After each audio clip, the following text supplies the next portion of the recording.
Und damit Hallöchen und einen wunderschönen guten Abend. Alles erstmal noch cool. Noch sind wir auf Deutsch. Wir sind auf Steam noch nicht live, also ganz entspannt. Locario, nein, du kannst ruhig auf Deutsch schreiben. Ihr seid zum Spaß hier, ja. Wenn hier einer arbeiten muss, dann bin ich das. Das heißt, wenn eine Frage reinkommt, die irgendwie für alle, für das Geschehen interessant ist, dann werde ich versuchen, die Frage on the fly ins Englische zu übersetzen, vorzulesen, damit man es auch auf allen Plattformen hört und dann zu beantworten. Also ganz, ganz entspannt alles. Ihr müsst euch da keinen Zentimeter verrückt machen. Ja, da sind wir schon wieder. Ehrlich gesagt, ich bin mal wieder ein bisschen aufgekratzt, das gebe ich gerne zu. Schon wieder auf der Steam-Seite gleich live, das wird spannend. Aber auch an der Stelle bin ich natürlich sehr dankbar, dass man nochmal gefragt hat. Konkret war es Aaron, der Schuldige, der gemeint hat, hey, also es gab ja dann so eine kleine Gruppe von Streamern, die ja schon für das Wochenende neulich da irgendwie erstellt wurde. Und in der Gruppe hatte Aaron halt einfach gesagt, hey, wir haben jetzt das Apex Survival Update, möchte denn noch mal jemand? Und dann habe ich gesagt, ja, wisst ihr was, komm, ich habe Dienstag mein Programm, dann legen wir doch irgendwie das Angenehme mit dem Nützlichen zusammen. Keen hat was davon, ich habe was davon. Wir haben alle ein bisschen Spaß miteinander und können schön das Update reinschauen zusammen. Ich weiß, ein paar von euch haben das gestern mit Sashi schon gemacht. Wir machen das heute jetzt einfach gerade nochmal. Das ist ja vollkommen in Ordnung. So, heißt, was machen wir jetzt? Schritt Nummer 1. Borsti, vielen, vielen Dank für den Cheer. Übrigens, noch sind die Alerts an. In der Chatting-Szene habe ich sie nicht ausgeschaltet, sie sind nur in der Gaming-Szene aus. Ja, aber auch hier der Hinweis, Sound-Alerts und die Twitch-Alerts werden dann aus sein. Hallo Kalle, grüß dich mein Lieber. Werden dann aus sein, das heißt, wir sind dann, beziehungsweise spart euch die Kanalpunkte bitte auf. Wir sind morgen wieder mit Sashi am Start, da machen wir dann auch schöne Dinge und dann haut einfach morgen ein paar mehr raus. Also ganz entspannt.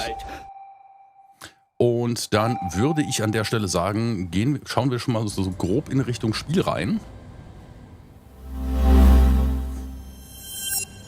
Sashi, grüß dich, mein Lieber. Schön, dass du da bist. Ja, du hast deinen Namen gehört. Ich habe gehört, wir machen morgen was Lustiges zusammen. Und natürlich kriegst du auch noch deinen wohlverdienten SO, der ja hier gang und gäbe ist. Genauso. Schaffe ich.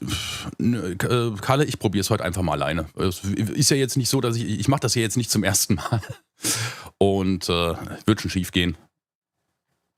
Ich habe jetzt ein bisschen den Dreh raus, wie es funktioniert. Und die einzige Frage ist eigentlich nur noch, ob der Connect auf Steam gleich funktionieren wird. Da bin ich ein bisschen gespannt. Immerhin ist es verreckt diesmal nicht. Das ist schon mal ganz gut. Space Engineers ist da, Steam ist da. Und dann, ja, gehen wir dann da gleich rein. Auf YouTube, der Tranks schreibt, hallo zusammen, super, dass ein zweites Mal dich Kinder unterstützt. Ich freue mich sehr. Viel Erfolg und ganz gutes Klingen. Dankeschön. Und ich würde sagen, das ist genau der Startschuss, den es braucht. Ich versuche mal auf Steam zu connecten und gucke, was passiert.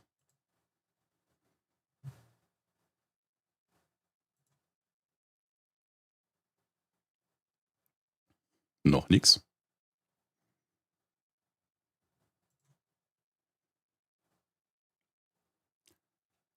Okay, it's loading and there we are. Welcome everyone. We are back, or I am back, better to say. You may remember me from the other weekend. I was one of the streamers who were invited by Keen to cover the free play weekend. Today I'm back, and so I'm not a developer. I'm not a member of Keen. I'm usually a German-speaking streamer and YouTuber. But of course, since we're on the Steam page, I once again try to give my best to entertain you in English. So I'd say welcome, and since the Apex Survival Update came out yesterday, we are jumping right in. Yesterday we have seen beautiful trailers and very cool contraptions. Today we are just going to start into a new survival game. We are starting on Pertam because I thought, okay, you know what? Let's take Pertam because there is solar radiation. I have put the survival settings on moderate, so I'd say we'll see how things will work out. And there we are. We are dropping down to the planet with our... Oh, today we got a green rover, nice. Actually, it's quite cool that those rovers come in different colors. I mean, sure, it's nothing important and it doesn't win the game, but it's a nice difference.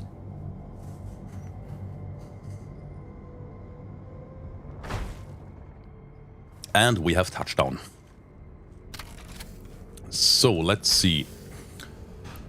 First of all, we are going to look for a few things. One of which would be resources, and look at that, there is a boulder. Let's see what's in there. Could be silicon. And it is silicon. We are leaving a GPS marker. Since I don't think we are going to space and other planets anytime soon, I'm just doing the short form. Yes, spiders have been activated, so we should get some fun by being bitten by saberoids. But since they contain tasty flesh, the interesting question will be, who is the hunter and who's the prey? I guess at the beginning... Oh, that is... Look at that. That's something important, because ice on Pertam is quite rare, so it's nice that we actually have a signal for that. So we can come back later and get it. I don't see a reason to get that silicon marker as well. We already have one and should get enough of it by just grinding stone, which we will be doing sooner or later.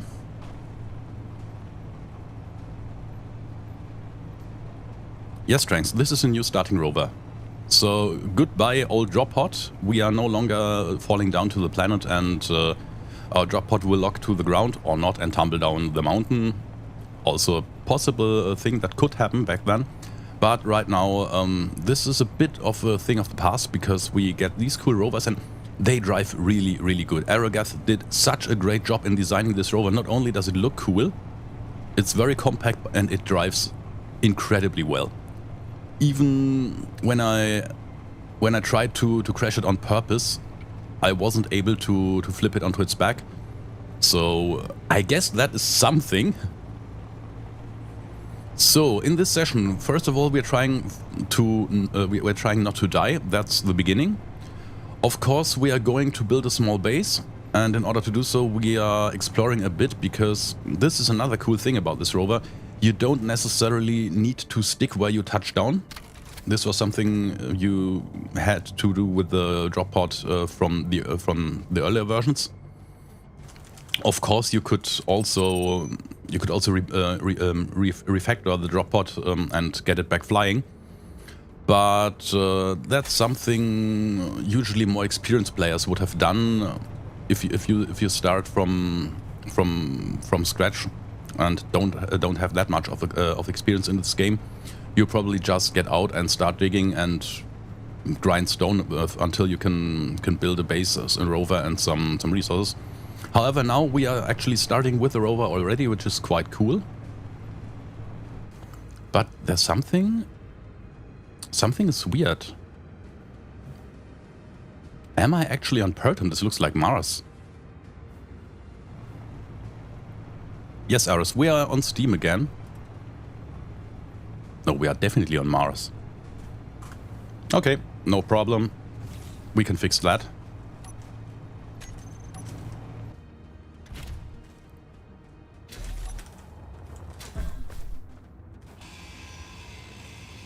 We just grind down the survival kit and say goodbye.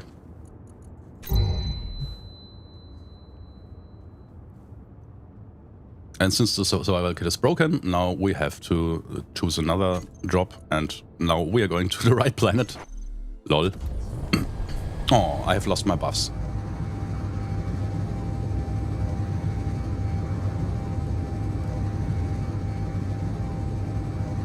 Yeah, I was actually I wanted to start on Pertam, and somehow I must have misclicked and haven't noticed it right from the start. Now we are on Pertam, as we should be. Okay. Why did I choose Pertam? Because also here we have let's say not always the best climate, and we also get the exposure from the sun. Oh, look at that! And we already have a first spawn. However, I guess this one isn't the best idea to get too close to, since this is a faction outpost, and they will probably not like us prancing around their property, and might tell us with gunfire that we should try look for another place.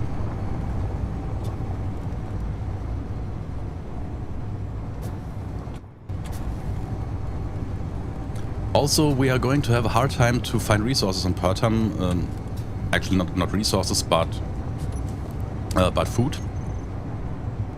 Okay, let's see. We have to delete this. We have to delete this. Body location could go away too. And yeah, now the only thing is which dropout marker should I delete.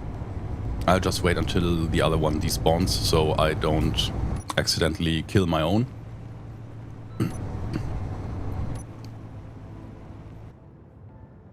Yeah, we got some airtime. Also, just one thing. I hope we didn't spawn on that one location on Pertam where you don't want to spawn, which would be in the middle of the what's the name? Of the canyons. There's this, an island-like position, and you are surrounded completely by canyons. Which is a bit unfortunate if you have to go by Rover.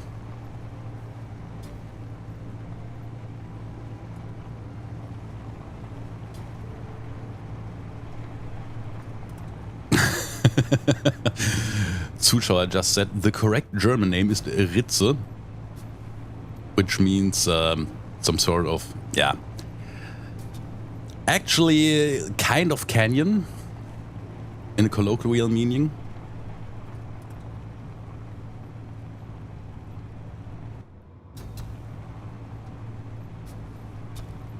Yes, Tranks, I am going to look for plants, of course. I need to. I mean, okay, I can start with an algae farm to get at least the basic supply running, but in the end we will have to get better resources, we have to get better food, and we have to get the ingredients for that. So yeah, we are going to look for food on Pertam. Which isn't completely impossible. I already found it in a few tests.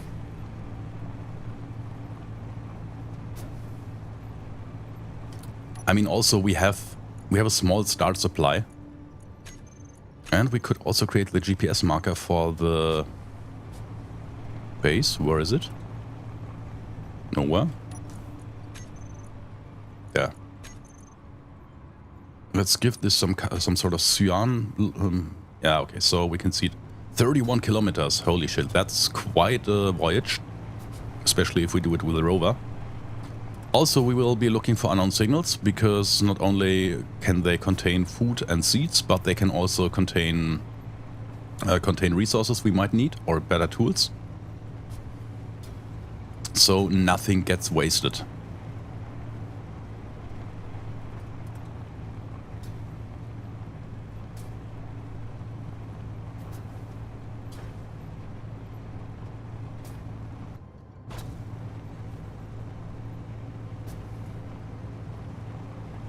And yeah, I have to say, I'm really happy with the Rover. It's really It's really a great change how the game begins.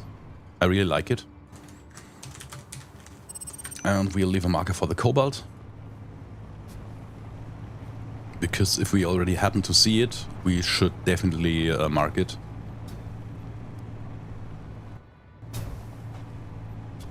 And I think I have seen something, yeah, over there.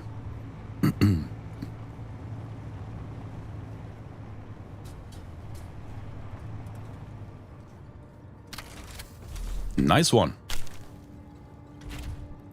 We got some fruit.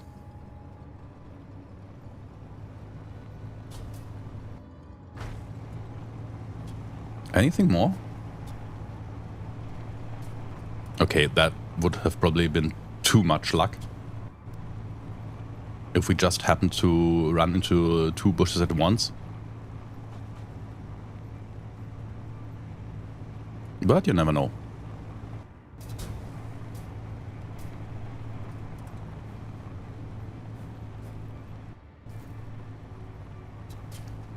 Oh, hello, black sheep. Nothing gets wasted. No, nothing gets wasted. Except wasted, of course. Wasted, yeah, he basically is always wasted.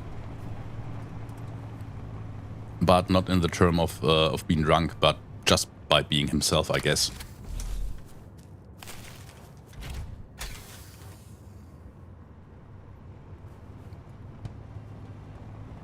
Okay, we have 2 fruit bushes. Nice. And there's an unknown signal coming down, so we are going to hunt this.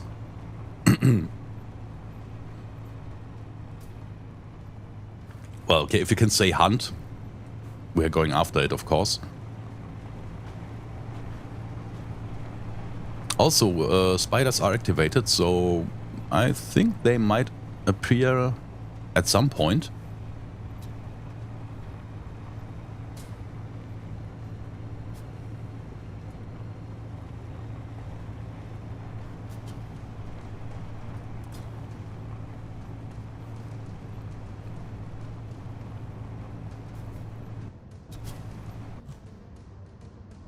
Well, as of now, I don't see any signs for an oasis, but this may change.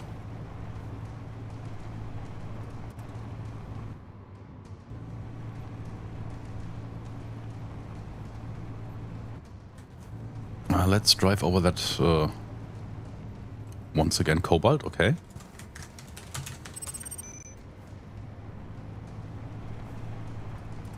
Usually it takes me ages to find cobalt, and this time already we just started and have already two deposits. Nice.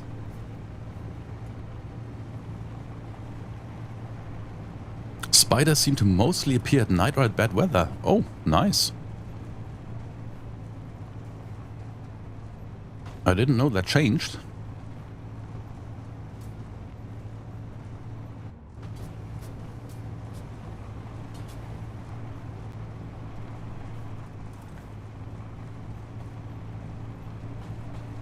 Oh, hello.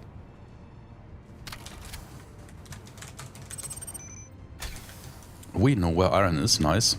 But actually this is not a place where I want to build my base.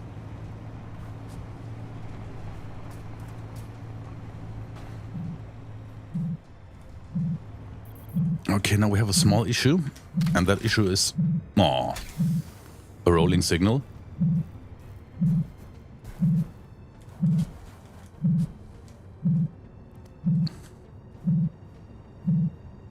No, you don't.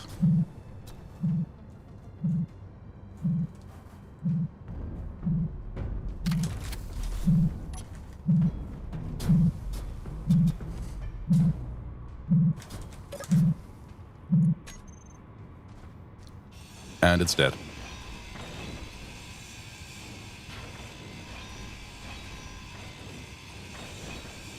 Yeah, the Rover is really very stable.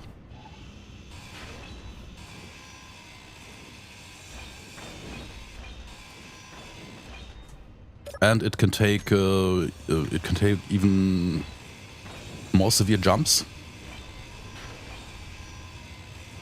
Oh, this is good. Gyroscope. This will give us a nice start. What do we have here? Oh, more iron, some detector components. Nice. And of course, more steel plates.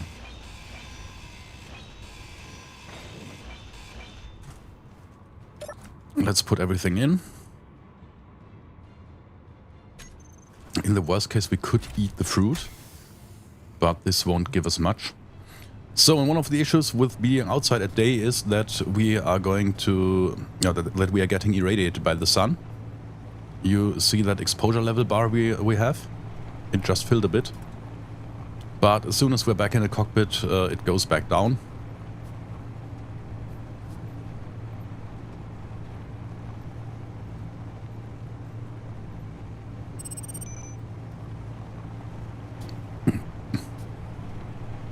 There was nickel and cobalt.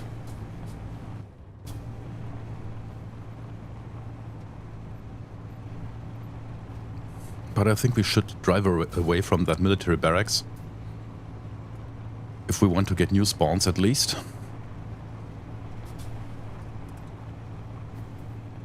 Ragathian also says that that he admires how stable the new Rover is. Nice.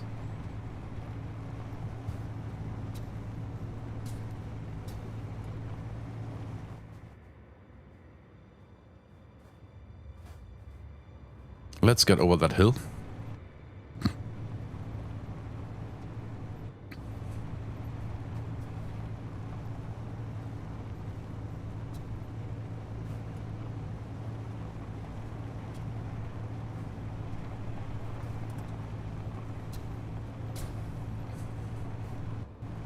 And to be honest, I was a bit confused myself this morning when Wasted Space raided my 24/7 channel.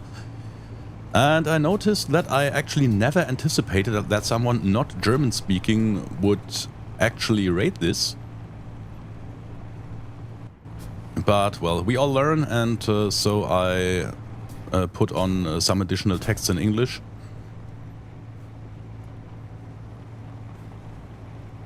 But of course, I have to say, I was really happy about it.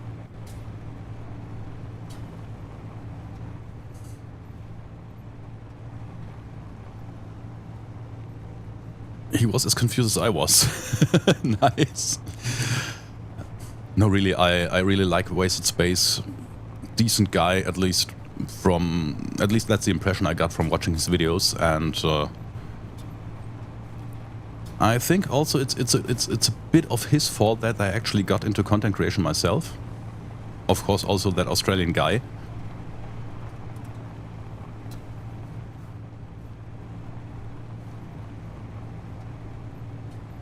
Yeah, we have a lot of cobalt actually. But I guess we should make some more kilometers and see. Thing is, there is one particular shipwreck that can spawn, and if we manage to get that, this would be awesome, because there is a large atmospheric thruster inside, and this would give us pretty much of a boost because that thing contains tons of motors.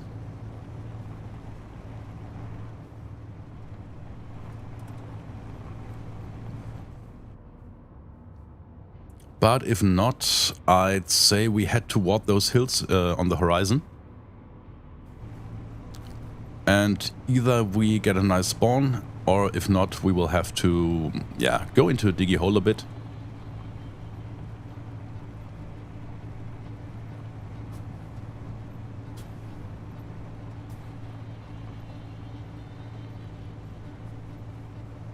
Another iron deposit. Yeah, but I guess we will find more over there.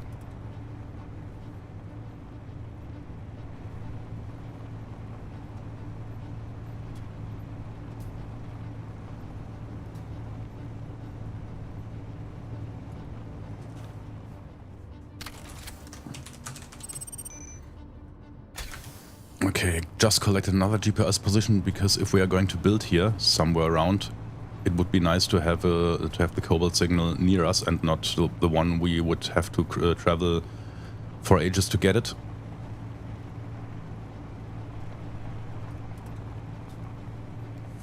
What's here?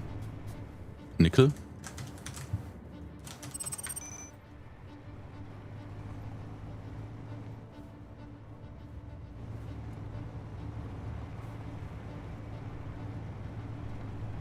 There's another marker. Let's see. Silicon. Okay, silicon isn't that important. Yeah, it's a bit weird. We have found 4 deposits of cobalt and 1 iron. Usually it's the other way around. Oh, look at that. Bush. I think that's fruit again.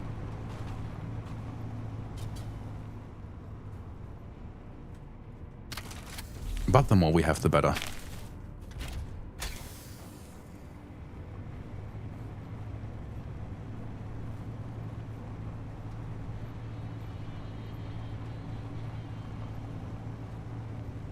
Klingon is a difficult language. Oh, nice. Iron. And let's see. Do we want a flat surface or do we want a hill? Maybe a hill would be a good thing. You must be kidding me.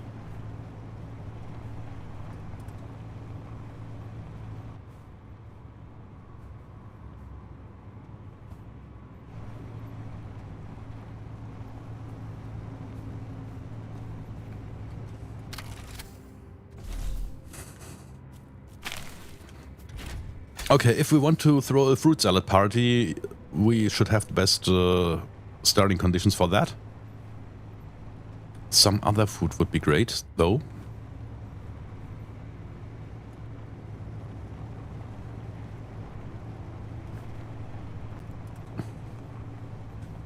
And there is something else.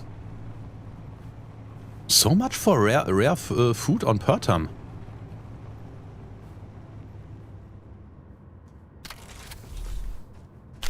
Fruit. And let me guess, fruit?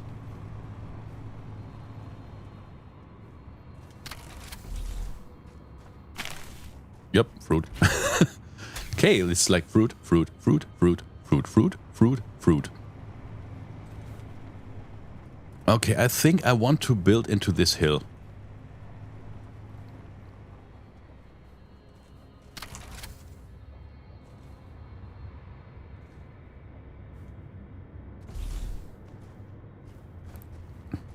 Because this way we can evade the radiation faster, which would be probably a bit beneficial. But we should start at the top, or somewhere at the top at least, maybe here. And I want to have a somewhat straight... Yeah, this should be good.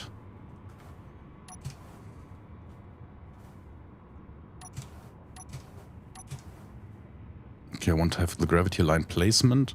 Then we go to free placement. And I fucked up. Great.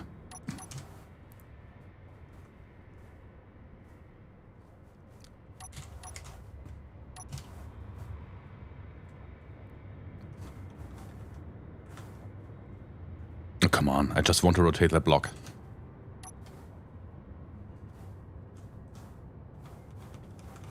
Okay, that should do it.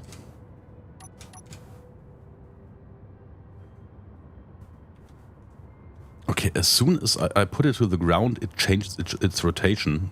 That's weird.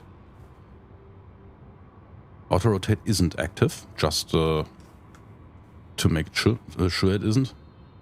And I think I want it like this. Already getting a bit of exposure to radiation, but it's okay. We are still... There's still some room. Okay, now let's see.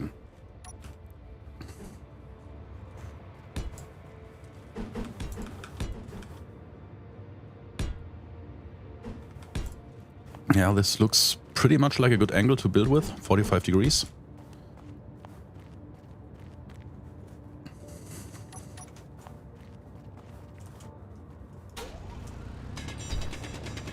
And then we're going to take a bit of ground away. And now that we're in the shadows, our radiation exposure drops. Now we can dig a bit.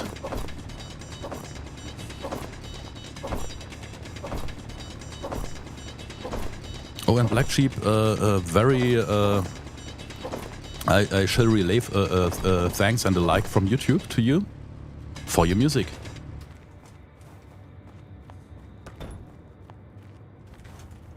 Okay, we can put the stone into the survival kit.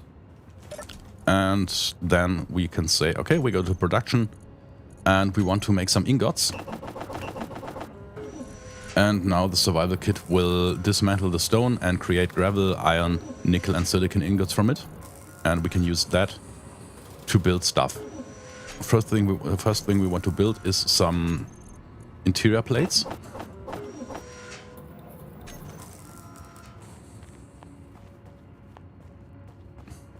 basically this is only some beginner scaffolding, but we still need it. Eventually I'd like to get down to the surface. Unfortunately, I think we don't have any steel left. Wait, I put it into the... Okay, we have a few steel plates left.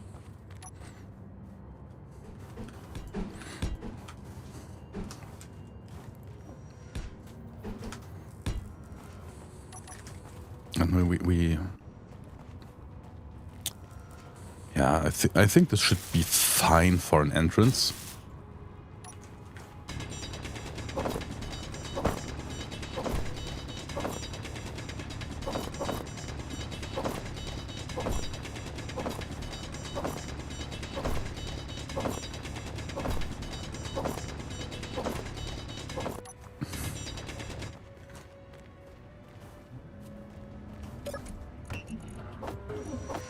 Okay, so now we are going to build a small tower. But in order to do so, I have to build an interior wall first in order to get the blueprint I need. And therefore we need some construction components. Let's build a few.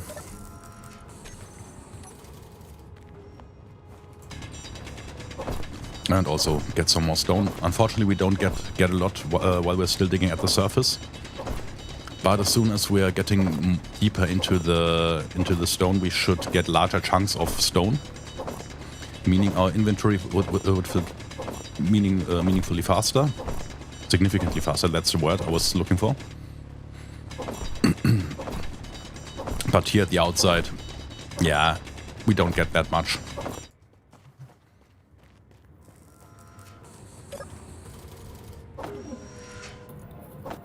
The thing is, we don't need much. We need just enough, so we can build our base.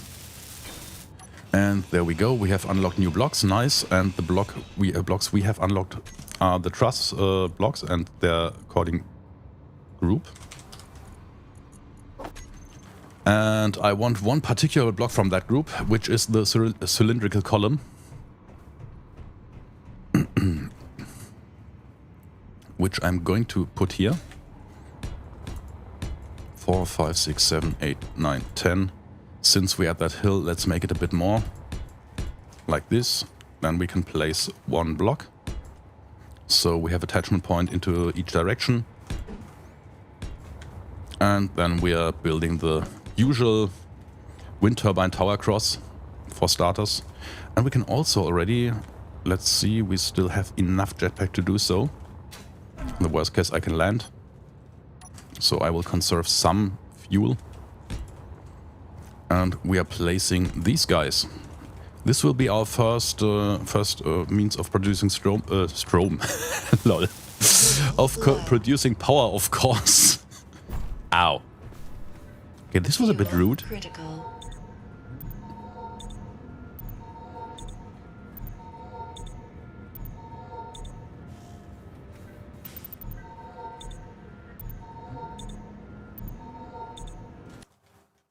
You're saying I'm double in audio?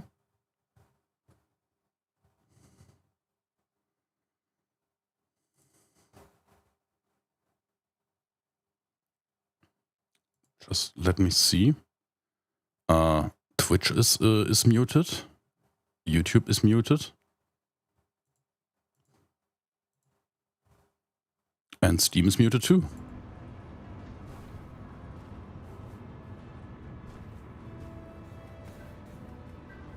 On Twitch, it's just a single audio. Okay, then it should be fine on every platform. Then it must be two open browser windows.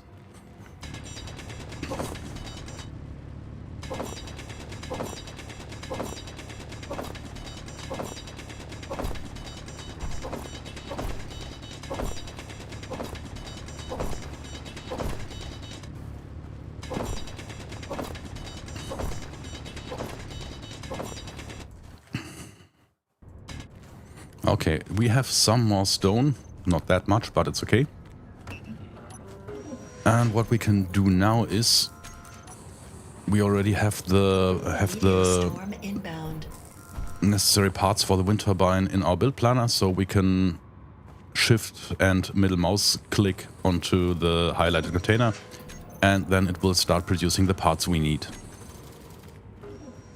Something liquid for the voice. I have something nice liquid, which is coffee.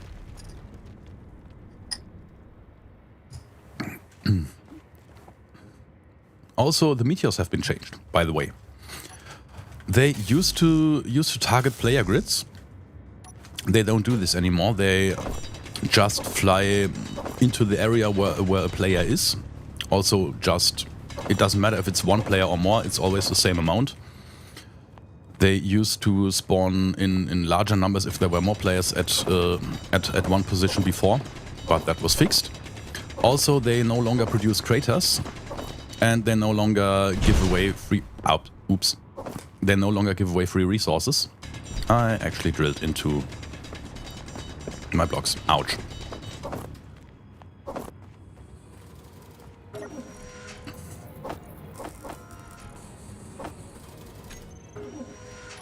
Okay, we're still missing 4 motors.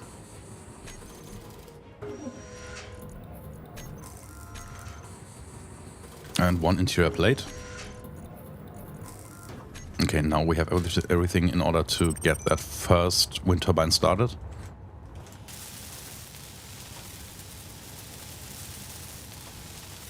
Hello, Silent Times. Thank you for the raid.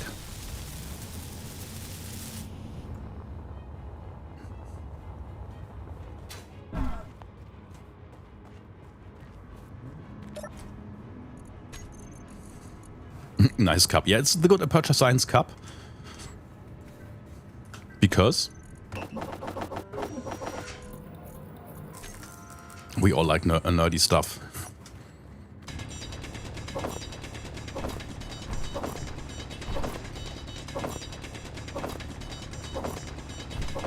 But yeah, I mean, the last updates have been so good and so well executed.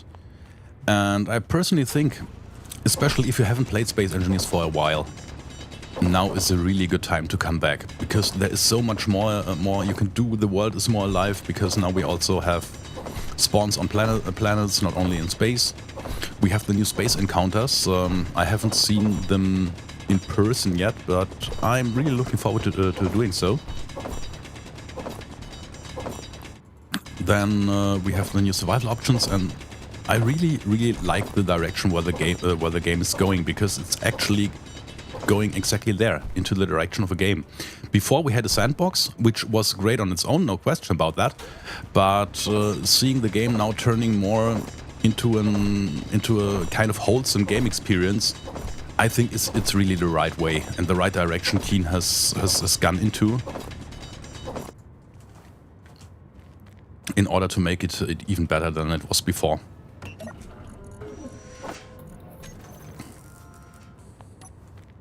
So of course at this point, big shout out to all the devs who were working on this update, who made it the way it is, and of course who keep working hard to make it even better.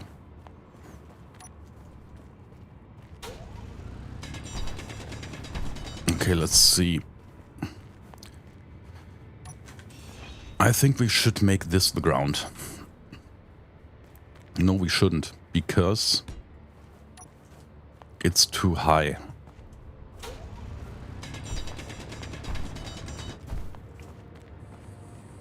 This could work.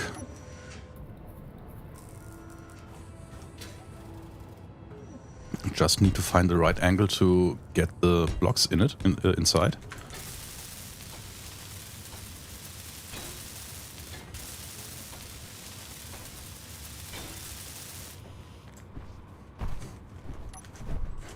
Okay, and this will be our floor. Let's fix this so I won't break the block again just by drilling near it.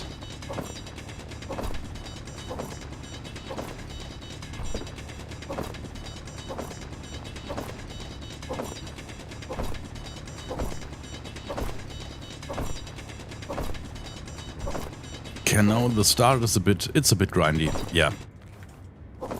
But we're getting somewhere, I think.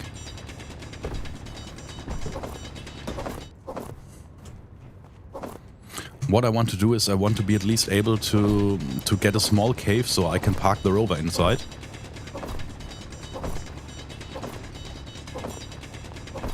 And maybe have some means of recharging it.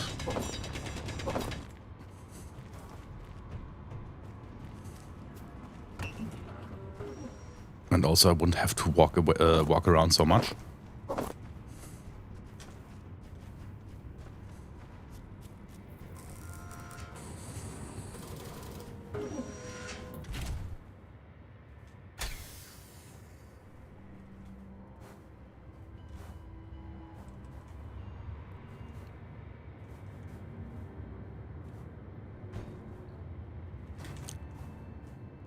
It might be a bit of a tight space.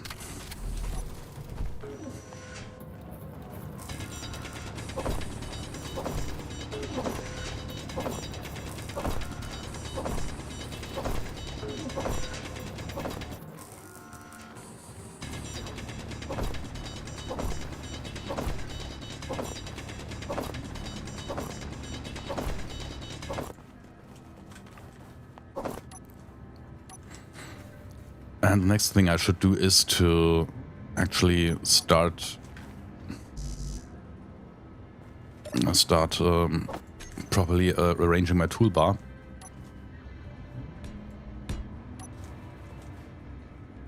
Okay, let's do this. Usually I want my light armor blocks on position 5.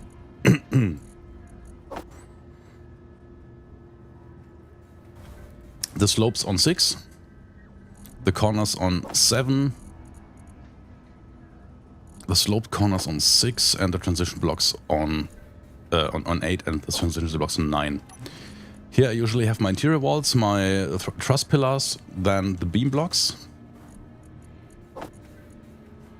Then I want the armor panels, round armor, blast doors, and some additional stuff which I currently don't have unlocked. And also on toolbar 3 I usually begin with a cargo container. And let's see, maybe I can build a small one. No, I can't.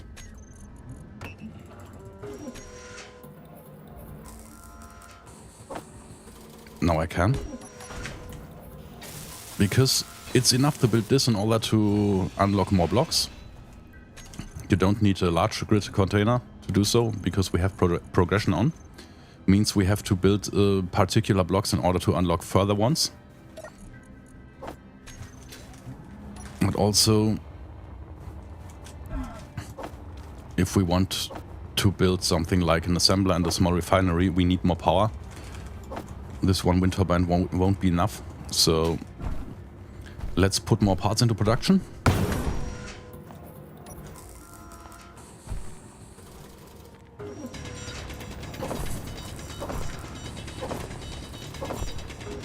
And go back to digging more stone.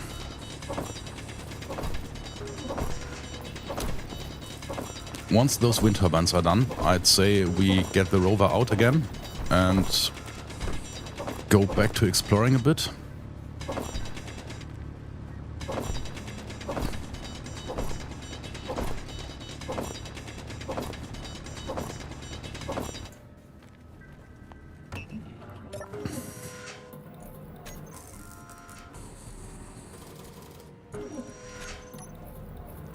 This will still take a while.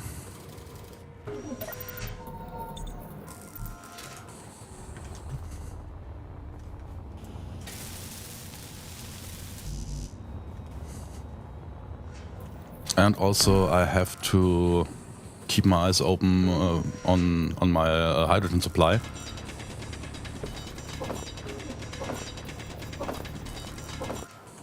Because the last thing we want is dropping out of the sky and dying from that.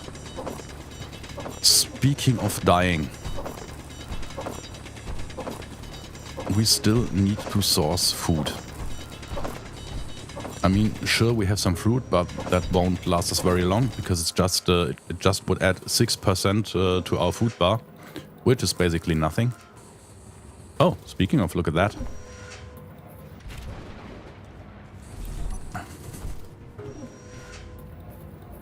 Okay, we should weld those blocks first.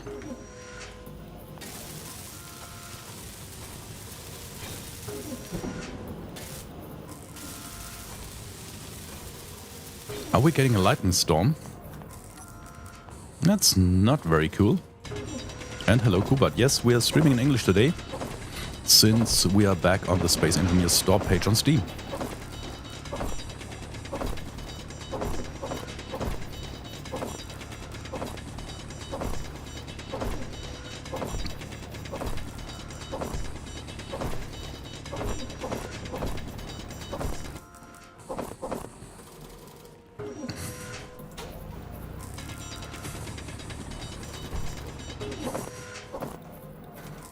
Okay, maybe I should keep digging this out when there's no rover attached or no rover parked above.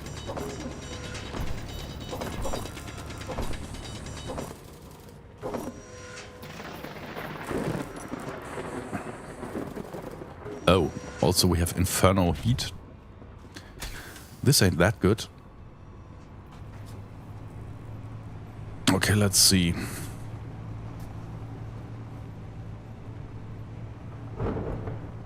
There's another bush. Chances are high that it will be fruit again. Ooh, hello.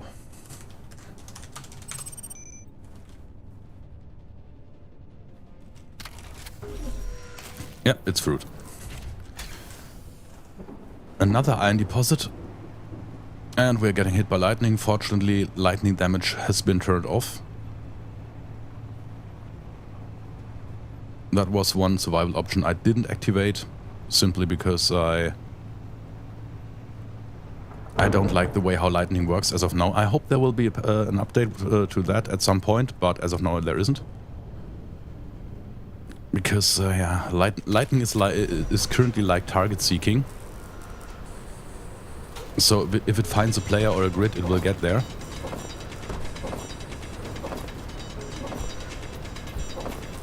Which somehow doesn't feel right. But yeah. As far as I know, lightning hasn't been touched in the Apex Survival update.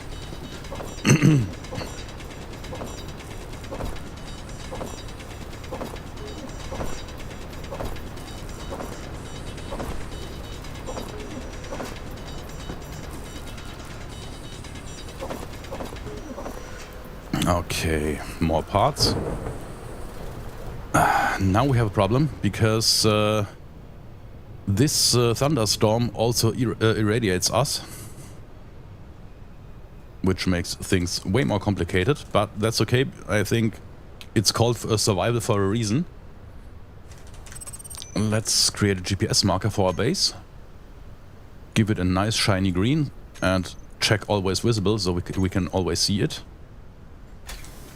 And it's probably the dumbest idea to go out driving in a thunderstorm, but well, we can't build either. So we might try our best and maybe at least get the rover to a wreck site without crashing it.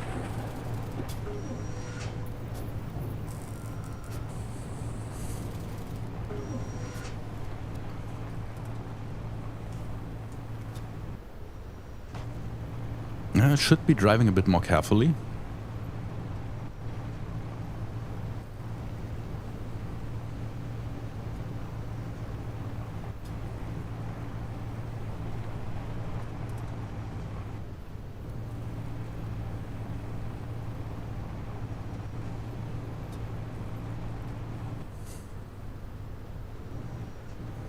Oh, that was some airtime.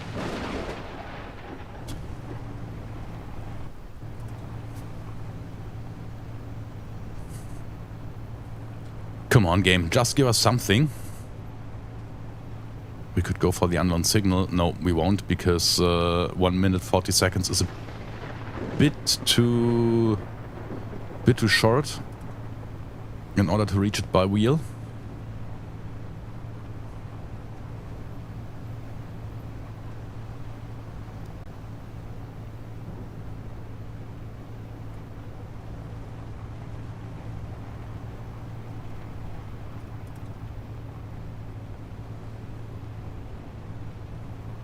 Regathian, that isn't what I currently experienced right now. The lightning definitely either targeted myself or the vehicle. Of course, sometimes the lightning also shoots into the ground,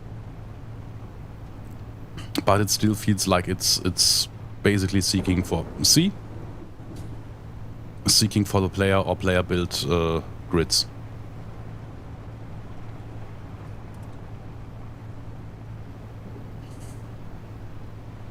We have been here already. Maybe we get into this direction over there.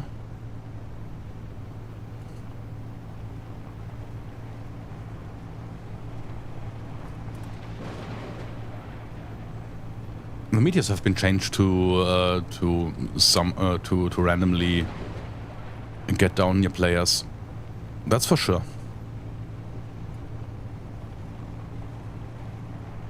Oh, EJ, hey, nice to see you. Welcome.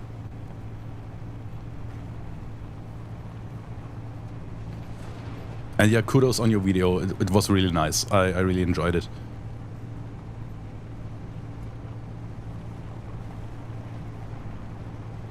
Oh, nice. We have better weather now.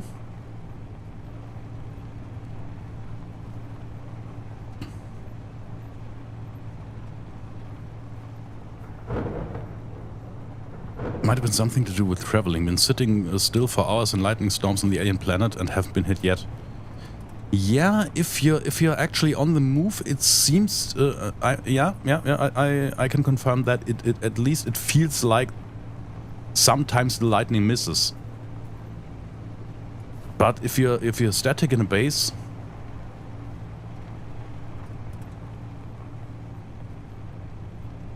it somehow doesn't.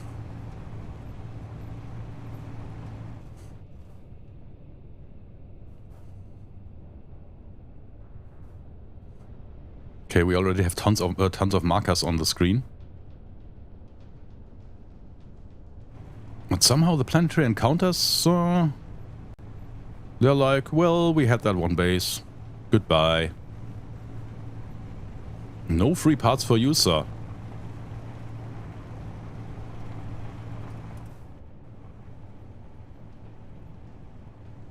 Oh, but there is some food again.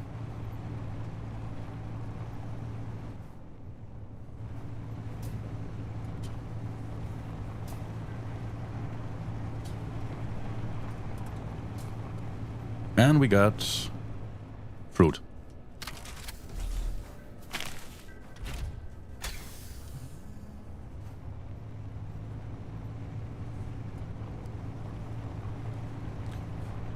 Yeah, the military barracks might have some nice loot, that is true.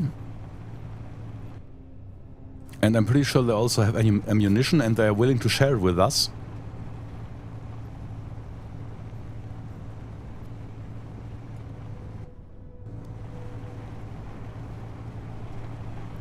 They might even throw it into our face at high speeds. You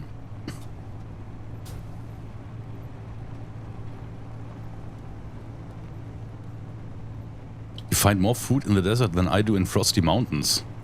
Okay. That's weird. I'm just gotta be grateful and accept. Yeah!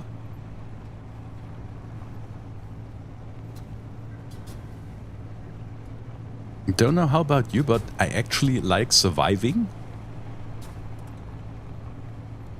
But maybe we can take a look at least.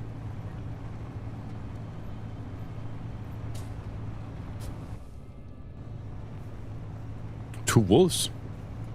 Well, that's also food. And probably more nutritious than fruit.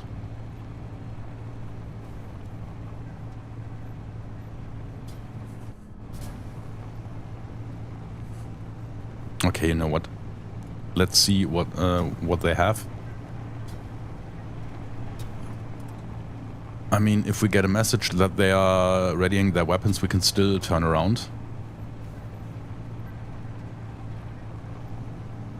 Clank giveth and Clank taketh. Thou shalt be grateful for his offerings. That's true. That is very true. But actually, isn't it more like clang taketh and clang taketh?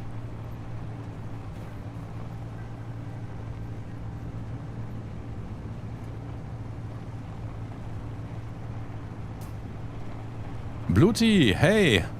Nice to read you in the Steam chat. How are you doing, mate?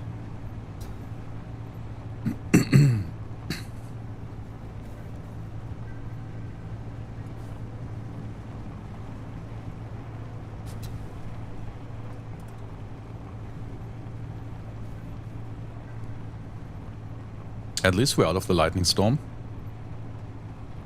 Thunderstorm.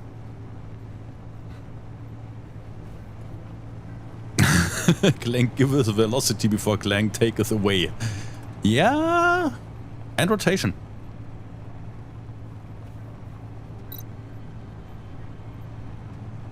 Your maximum health has increased by 10. Press Shift B to view all buffs. Yeah, that's a new feature. We can press Shift B and now we see that we have gotten some buffs that increase our stats. And if we die, those get back to 0.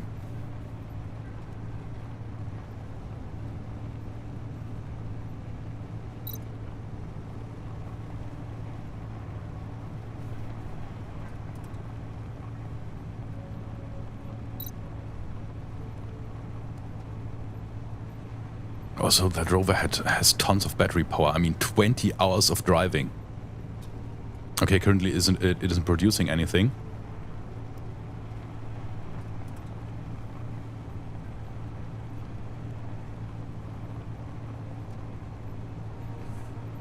So basically the stream will be over before the battery of the Rover runs out.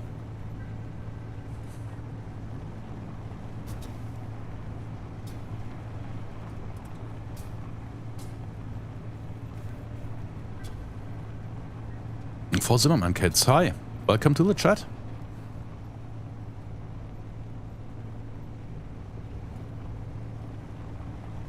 Okay, there's a tactical alert.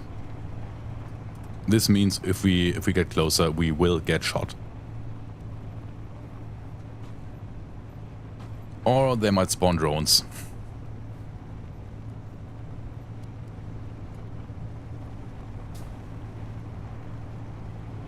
I mean, if we have something more decent, maybe something that also can shoot back, we could use drones as free resources. That might be an option. But in order to get there, we have to build a bit more. Or maybe find a wreck. I mean, it doesn't necessarily have to be that shipwreck I was talking about earlier. It could be any other wreck. And provide us with at least some amount of resources, which would reduce the need to grind them ourselves.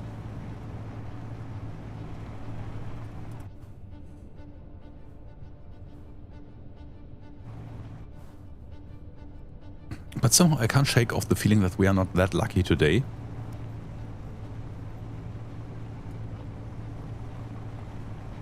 But let's see.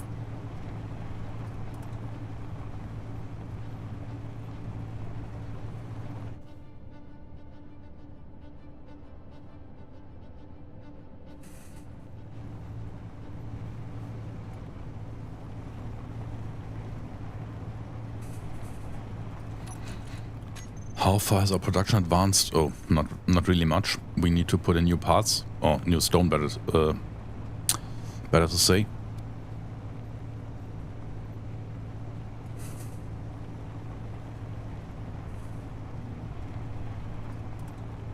At least since it's night, we are safe from radiation for now. That's the good side. The downside is, of course, that right now an algae farm wouldn't help us very much because it wouldn't get light, and without light it doesn't produce anything. So we might have to, somehow get a farm running.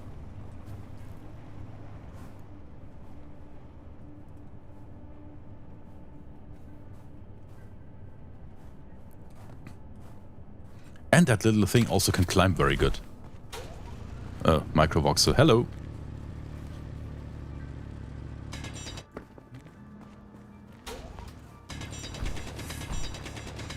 Okay, I'm going to do some right-click drilling now.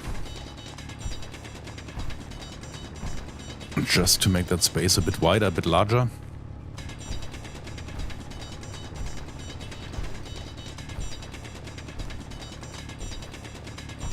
And maybe get a bit deeper into the ground.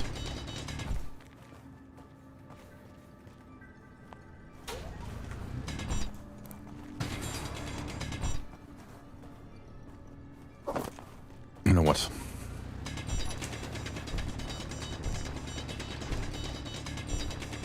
Let's do it this way. Just dig a tunnel somewhere deeper.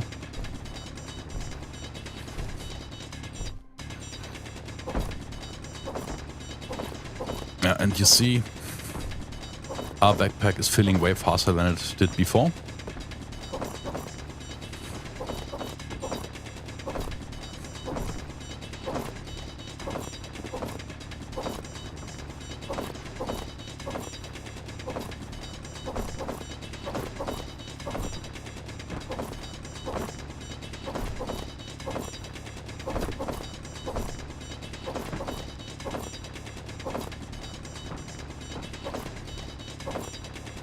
Inventory full.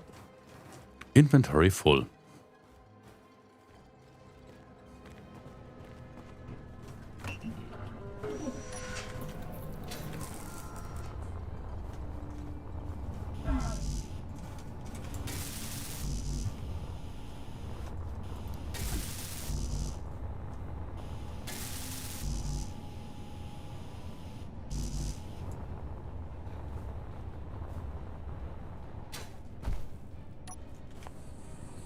Do a flip? No, I don't want to do a flip right now. As of now, I'm quite happy to have a rover that works. Sounds weird, I know.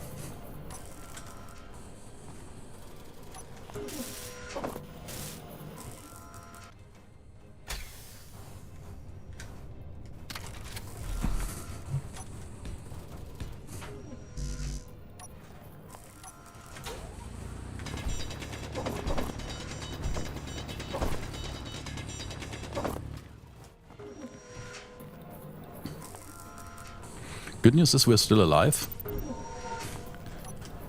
But we need to eat at some point 12% fill value.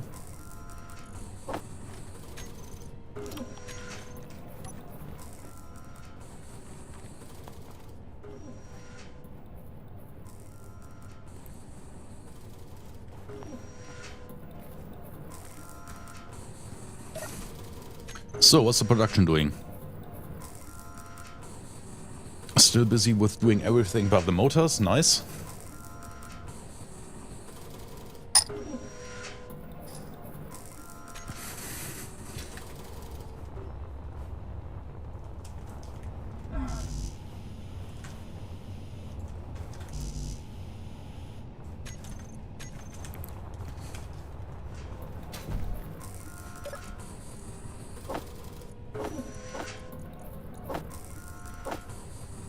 Okay, but once the motors are done, I think we should be fine. At least for starters.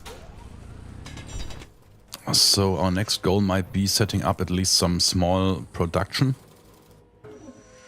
As of now, it will be a basic assembler. Spalter, yes, we are on English today once more because the stream is also running on the Space Engineers workshop page. Not workshop, the Steam page.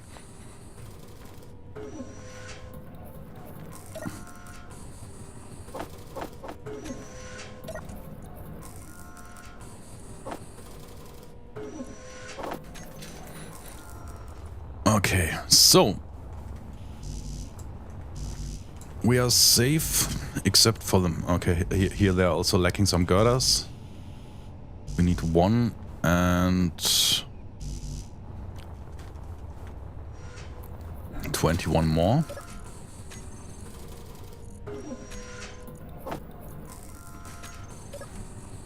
Could be enough.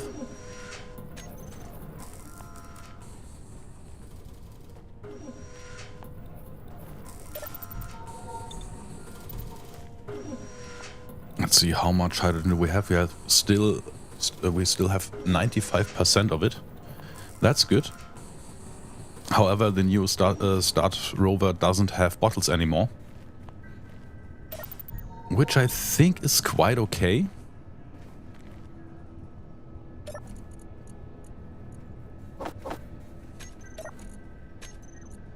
Okay, we are down to only missing our motors.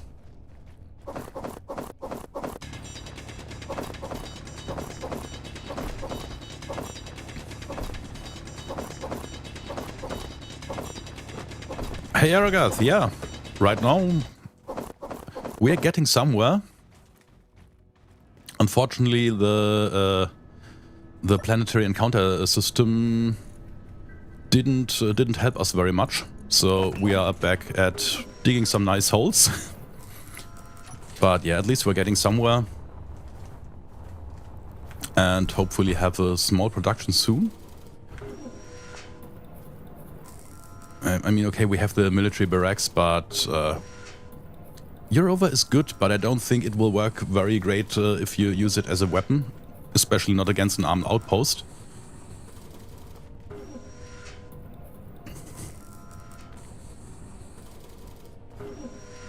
But yeah, I'm really having fun with the update. You guys really did an awesome job. I can't say it in any other terms. I mean, the last updates were great already, but this one, just like it was basically the cherry on the top to make it make Space Engineers even more gamish and a bit less sandboxy. And yeah, it's really a lot of fun to play, even though we are currently a bit at the beginning. But I guess that's just how it is if you start a survival game. Hotfix oregano. I like how you're thinking. Others might have hotfixed some warheads and maybe a suicide button. On YouTube we have a comment. All DLCs are very fair in this game. Many work. All of the people have to get support. Yeah, definitely. I mean, really, the DLC policy of Keen is one of the fairest I've ever seen, and I have seen a lot. And I mean, here in Germany, I said it last time already, here in Germany, a visit to the cinemas costs like 15 euro. Given that given Keen would pump out three DLCs in a year, this would be the same price than one visit to the cinema.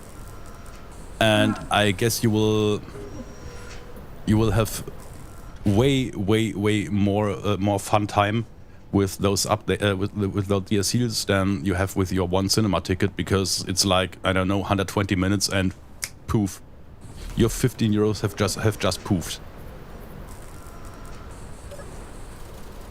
Okay, we have motors. Nice.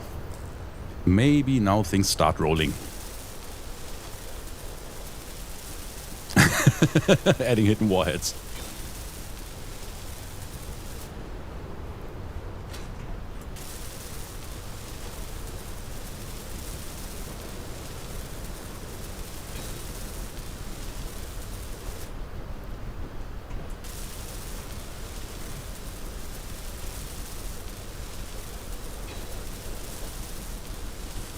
Nice. Oh, two are missing. Damn.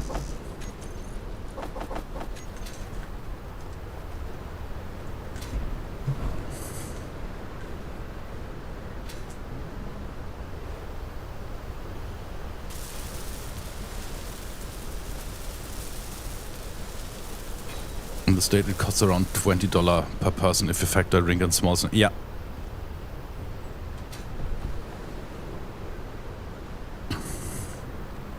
You think new players would need help destroying the starter vehicles?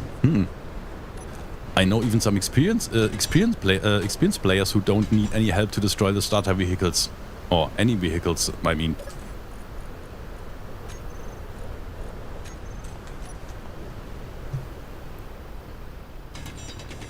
Okay, just a bit more stone.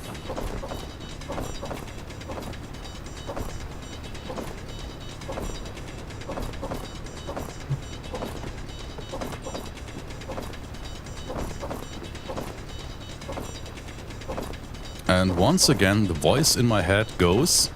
Inventory full. Ha! Finally, I got the timing right.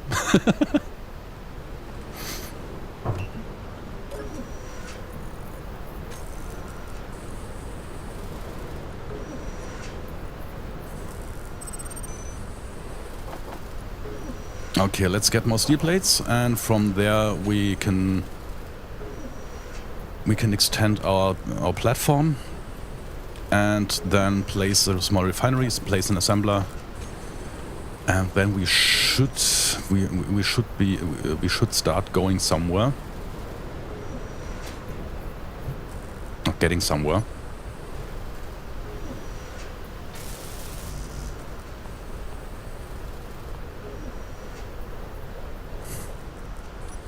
So right now I'd say I just put the refinery stuff into this small gap.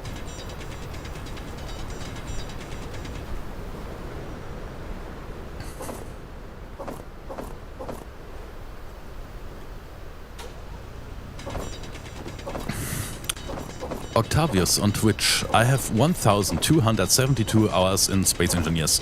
At 2.5 hours per movie, that's 508 movies. At 10 euros per ticket, that's 5,080 euros. That's what I call creation of value. Inventory full. Inventory Aristoteles is doing new planetary starts. I've seen no one interact with the new encounters yet. Inventory full. Yeah. Maybe I should have used the drop pod. Inventory The space spawn pod.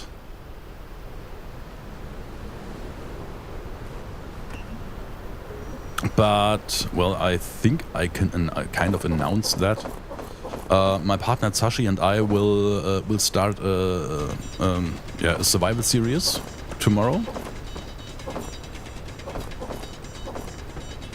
And yeah, we also want to explore the new encounters. And I mean, you put in like 30 of those. Holy shit. I guess it will take a while until you've seen all of them.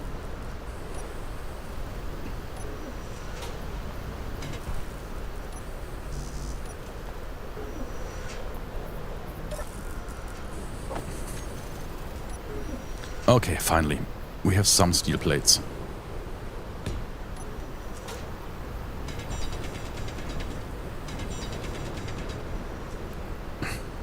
So let's right click drill and make them all go boom again. Nah, just kidding. Okay, now let's give us a refinery.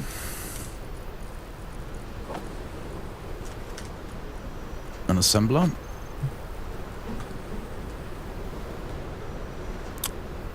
A container would be nice, but as of now we don't have metal grids.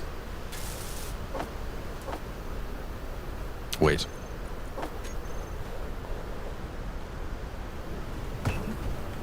We'll do it one by one. So the components should come out in the right order. And some more stone. But once we have that, we can finally dig into the iron deposit. And this will help us get things done a bit faster. Inventory full. We also already know where cobalt is. This means next step would be having a small miner.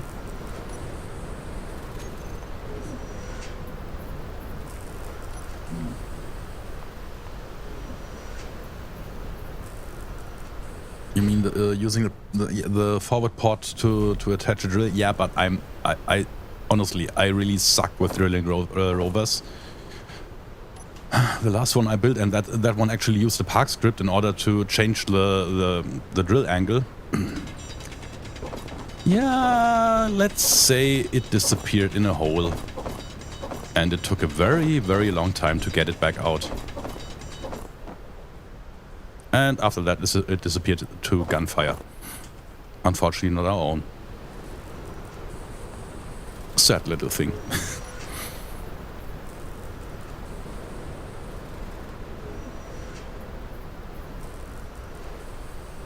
Oh, you're right. I could just dump the ore into the front port. Of course.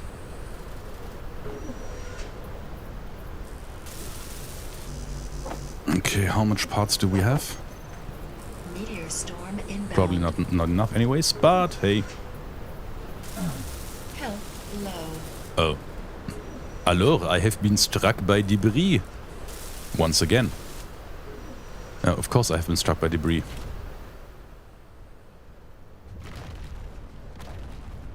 And actually that did some damage, holy. Well, time for another survival kit solo.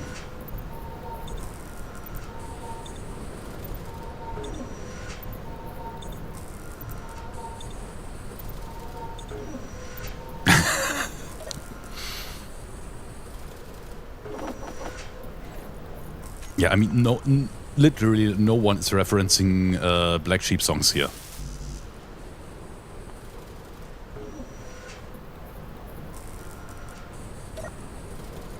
Okay, we still need tons of steel plates.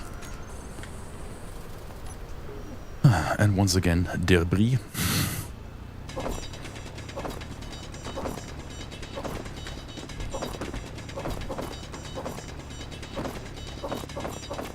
I should stop making that damn debris pun. Actually, it only works very good. Well, also kind of works in English, but...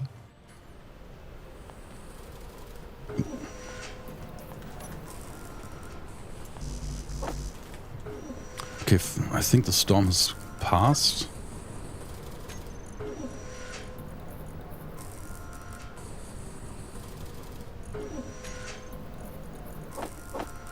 Oh.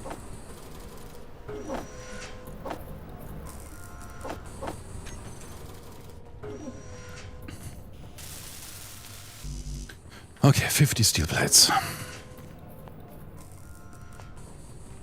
You know what? We can speed things up a little. No, we can't. Or maybe we can.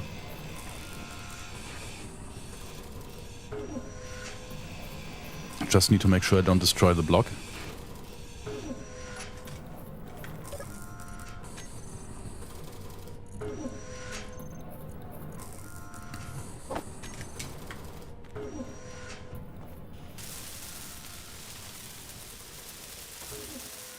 Okay, that's the hardest part done.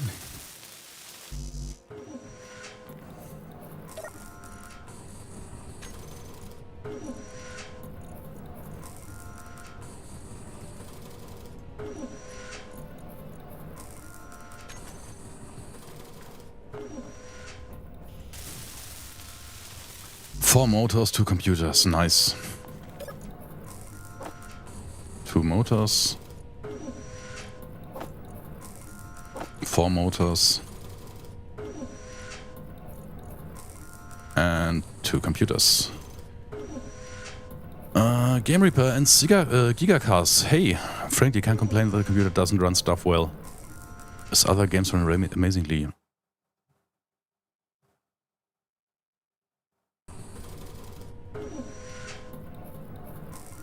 Wait, let me see what you wrote.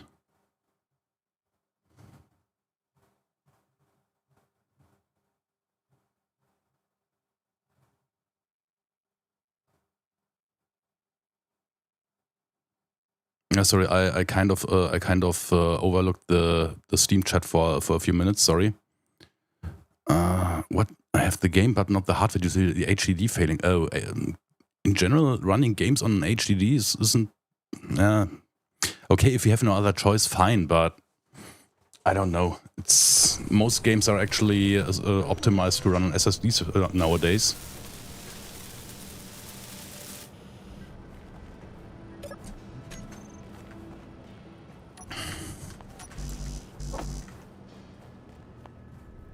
Okay, now we are at least some kind of in business. We can dump the stone into the refinery, and it should start working. Actually, it does. Nice. Now, of course, we still need to finish the assembler, and then we have our first better production running. And in case you're wondering why I'm jumping when I do things like shift middle mouse. That's because, yeah, I have jumping on shift. Some may find that weird.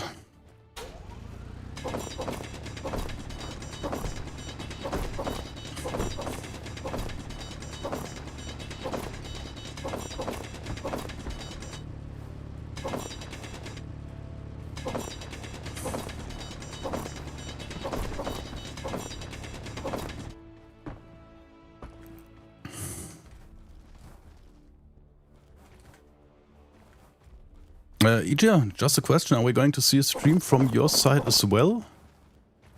Or are you taking a break? Oh, wait. That wasn't right. That was right. Now we can take the stuff, put it into the survival kit, and we should get the last items done faster.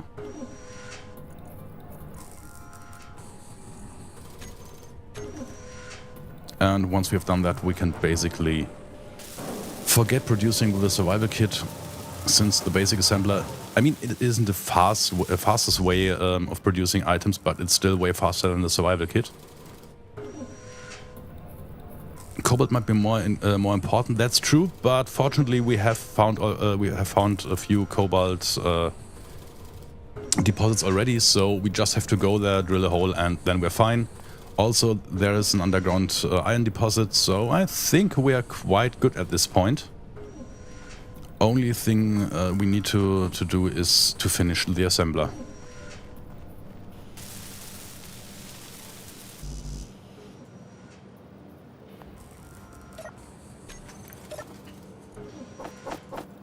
However, we might need more stone to do that. So let's put that away.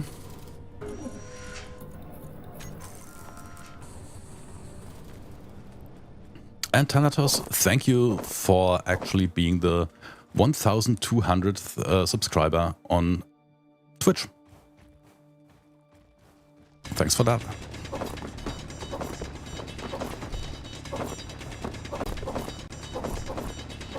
Yes, Pertam has food bushes.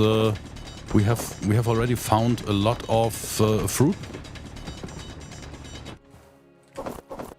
and we should start planting that as soon as possible.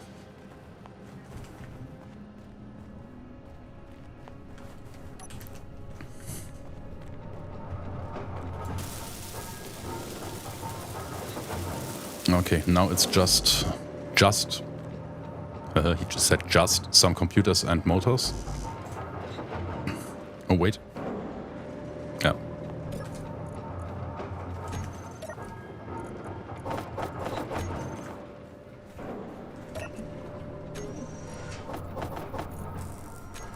This could be enough already.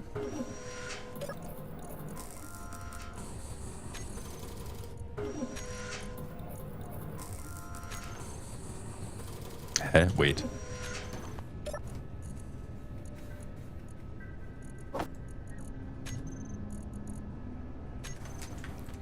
Okay, we need still more stone.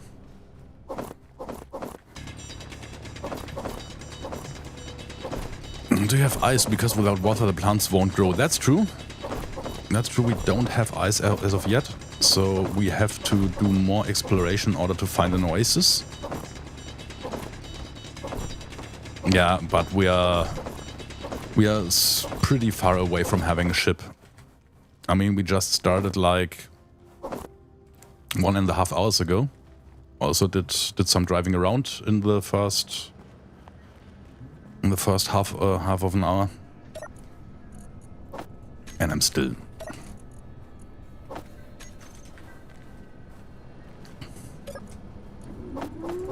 putting the wrong things into the wrong inventories.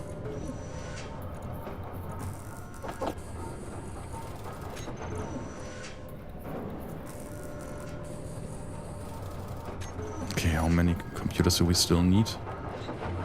This is 31.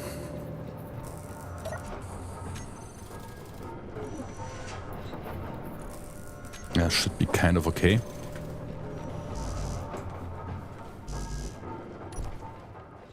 let's get some more stone. Wait, no, why? Why? We have a rover. We have an iron deposit. Why am I still getting stone?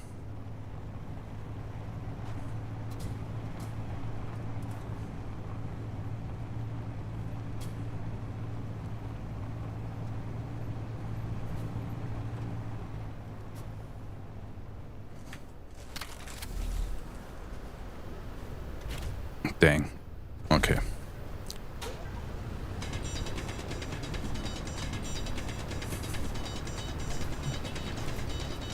Just a quick check, we have hydrogen in our jetpack, so even if we can't walk out straight because maybe someone might have dug the tunnel too steep, we can still get out.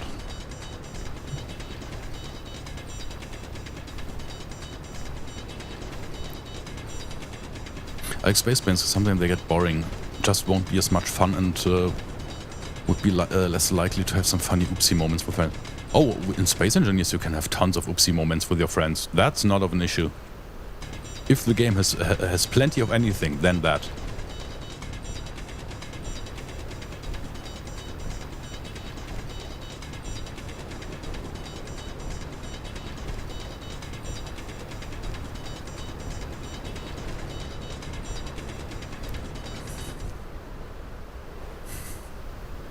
I mean, come on.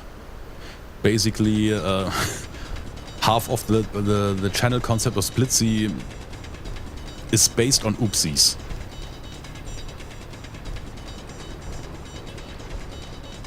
And it's good like that. Definitely.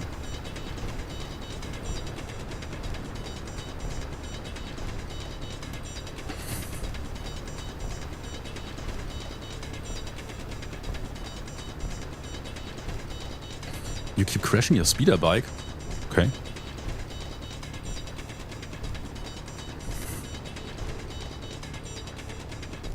And finally there's iron.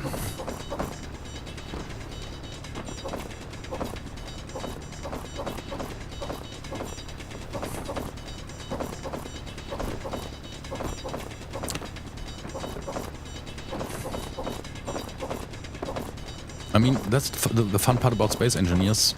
If you really get bored by the base game, then just open the workshop and get yourself like half of a ton of mods, put it into it, and you can basically change the entire game. I mean, with the industrial overhaul mod, you can basically rewrite the game to become some kind of factorial or satisfactory thing, and you can spend plenty of time just to get into that.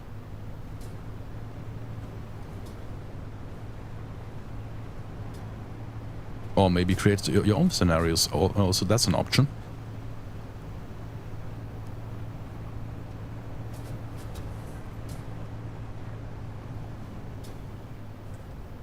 However, that scenario path can be quite dangerous, because if you're there already, you might want to look into scripting next. As soon as you have arrived there, next dark path you can go is modding, and yeah, then you can definitely waste a lot of time.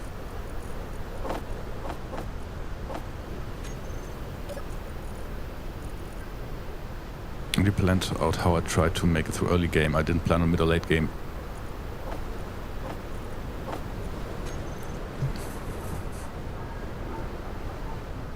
But the fun thing is, once you get over the early game, you get to a point where you have so many resources that you only have to go mining quite rarely.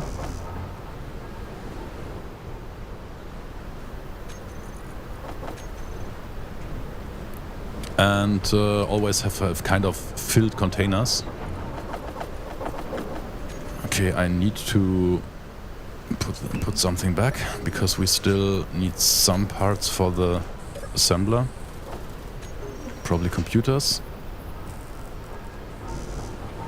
No, 10 computers and 6 motors. Space Engineers building can be difficult. I would kind of agree, especially if you have a spleen in building things nicely and wanting to design things. I mean, I can without any issues, I can debate with myself for over half an hour if I want to place an angled armor panel or a round one, or if I want to have a straight one, or here one like those. If you really want it, this can go like hours. Absolutely no problem with that. Okay, finally we have the assembler ready. This means we can get all those resources back.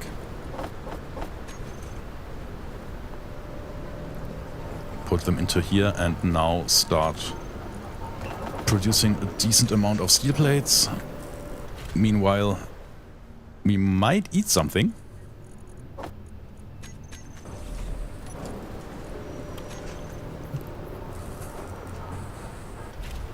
And also get another load of iron. And some cobalt as well, just not too much of it.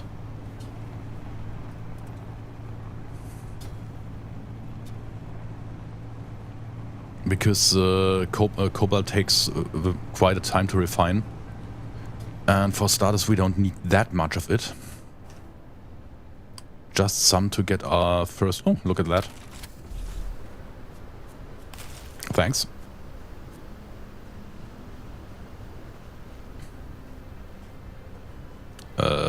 Where was the entrance? Oh, once again I've been struck by debris. Thanks for that. Wait.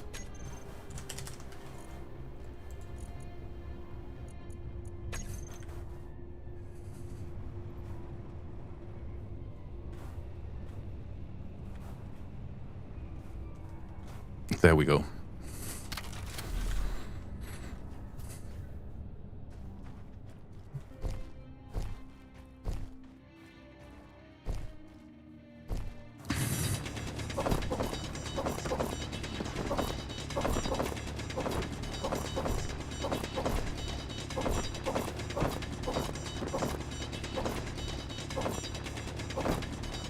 Yeah, of course, you can also just get some decent builds from other people from the workshop and build them.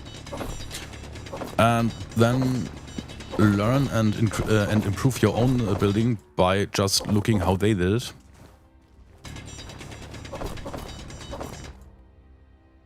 I mean, it took me over 400 hours to get somewhere that wasn't looking like a brick. Of course, that's not a reference time frame. Might get way faster for others, or take a bit longer for someone else. Don't know.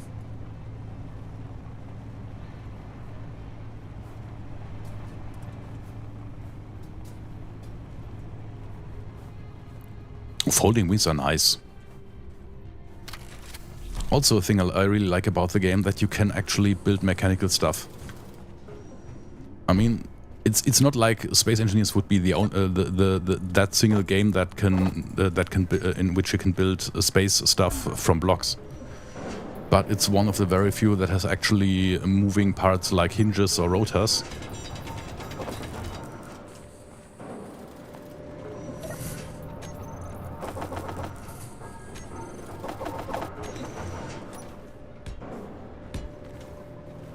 And there are so weird contraptions that people build from that.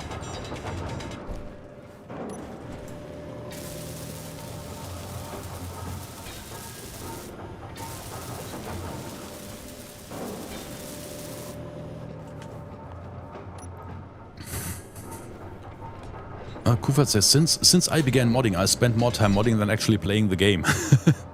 Yeah, that's true.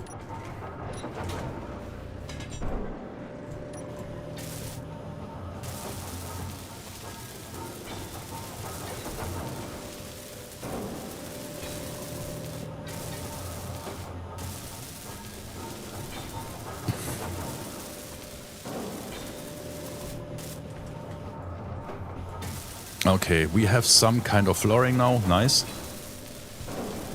And yeah, then it's time to get some ice. But I think no, I have to keep the survival kit on the Rover, because if I destroy it and put it into the base, I will have no means of getting the hydrogen into my jetpack. And so once it runs out. Let's see, we have been into that direction. Maybe we'll try this one.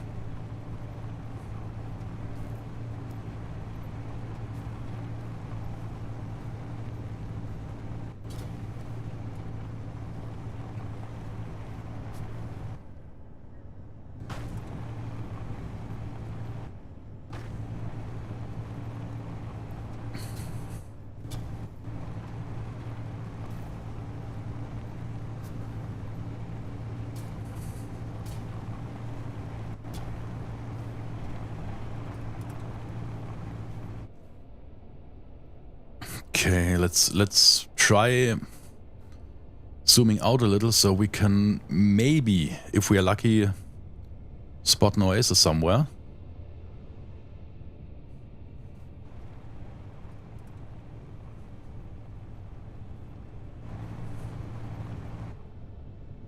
Oh. No problem for this rover.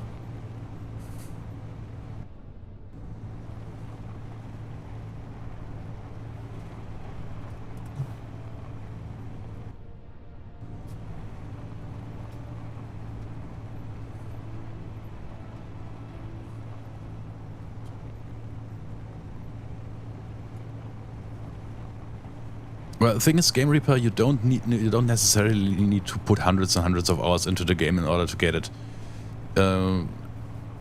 You can get very quick results after playing for a few hours. That's not an issue. But if you are getting into this, okay, I've designed something and now I want to make it a bit cooler and a bit cooler and a bit cooler, then you might be running into those time-consuming loops. If you're just like, okay, let's see, we need 4 wheels, we need a battery and a cargo container. Let's slap it together and see that it works. Okay, fine, and go. Then you are way quicker than that.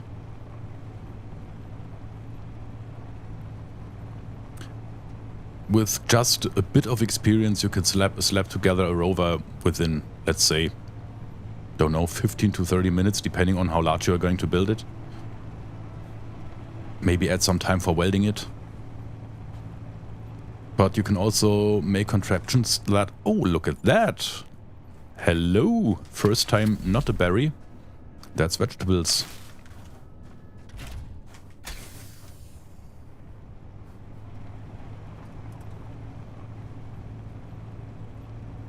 Now we just need ice.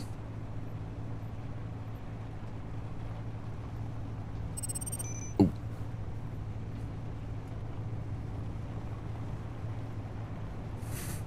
Those damn fast boulders coming your way. And they don't even have lights on.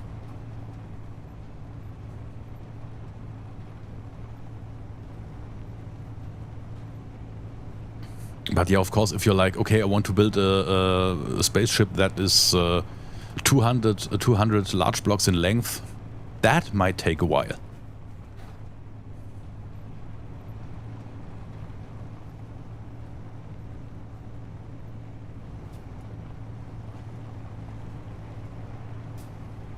Exactly, speed limit is 100 meters per second. You can't go faster than that unless you use mods. However,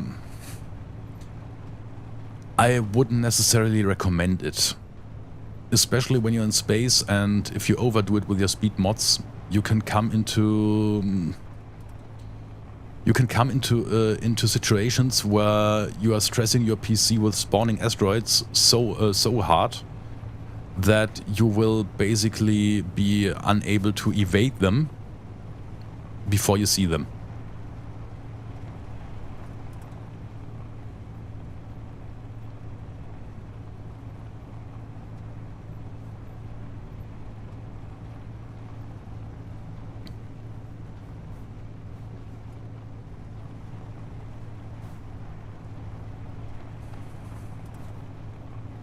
And also you will increase the amount of your save game in terms of file size by the amount your speed is multiplied.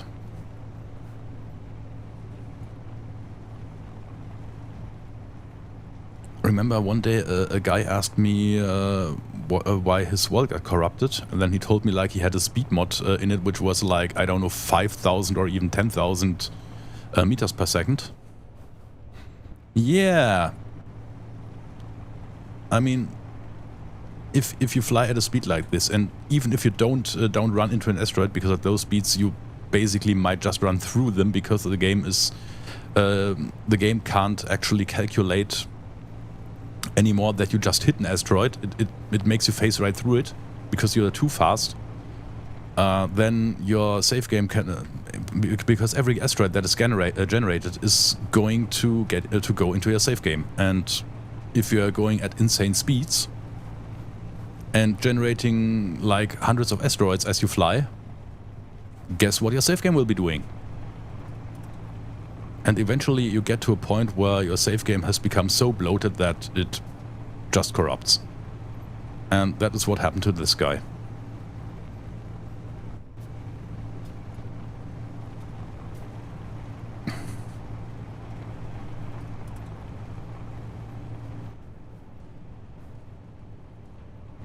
I mean, it's still cool that it's possible that you can say, okay, I want to have a speed mod, and you can basically play with it. But as always, you should at least kind of know what you're doing. If you're changing a game, every change has consequences. Oh, speaking of consequences, I'm getting hungry. Which isn't good because I'm on my last... what was it called? Kelp crisp.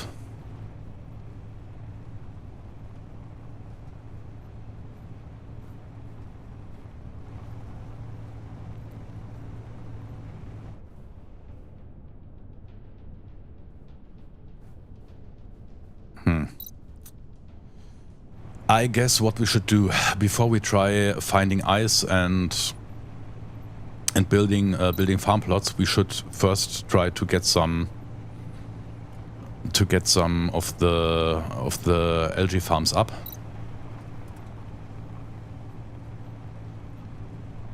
Especially since it's going to be day soon, it might be beneficial to have them running before the light hits us. First of all, because of the radiation, and second, that we can get as much exposure of light to the algae farms as possible.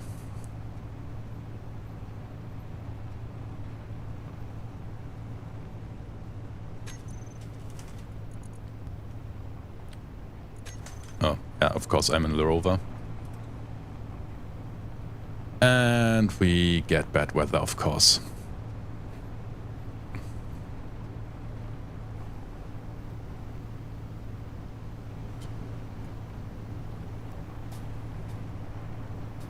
Yeah, I really think,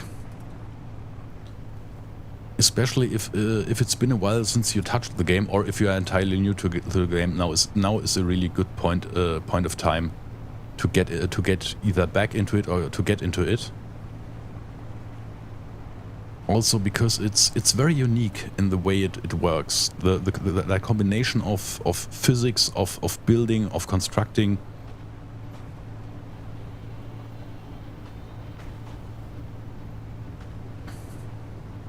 There's literally no other game which is exactly like this.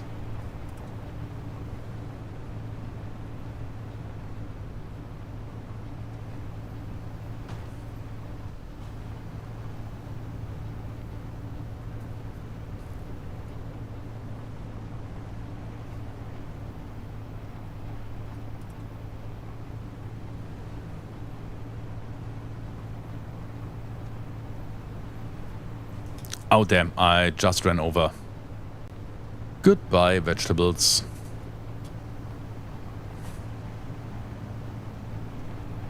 Yeah, sorry, we can't eat them anymore once there's a wheel profile, tire profile on them. Oh.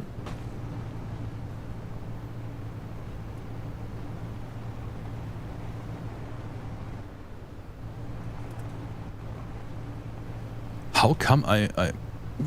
Oh. That might be an issue. Okay, let's see.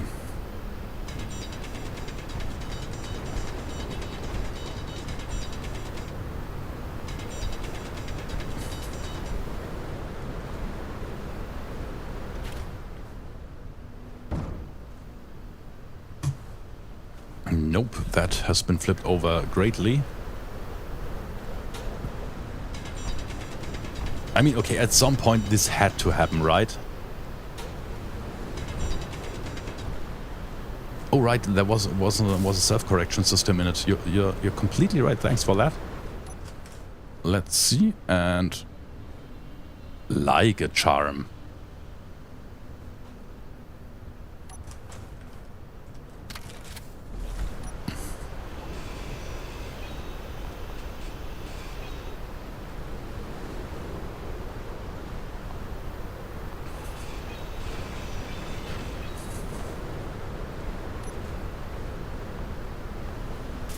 Yeah, it's just a small dent.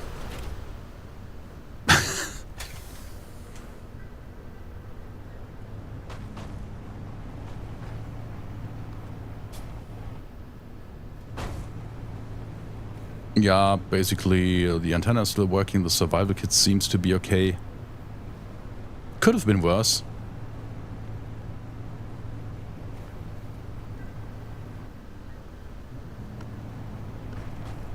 Also, the gyroscope still works, which is kind of the most important thing about it. Okay, apart from the survival kit, of course.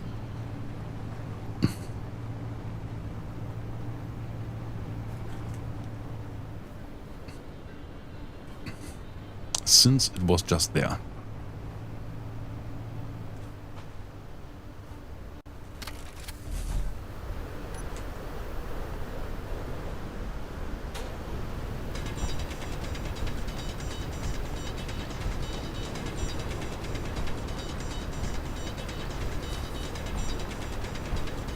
I mean, we still need some sort of cargo. And even it's just one small container.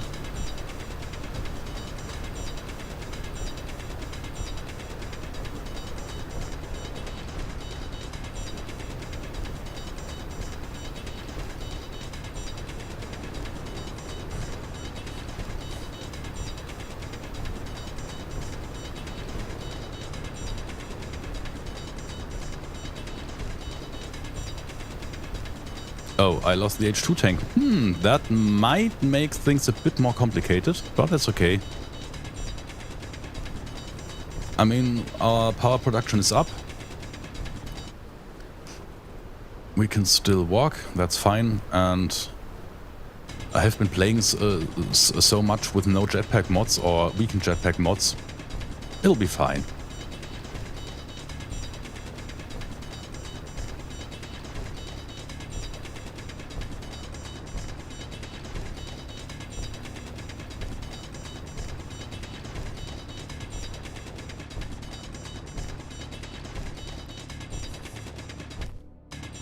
And there we are, nice.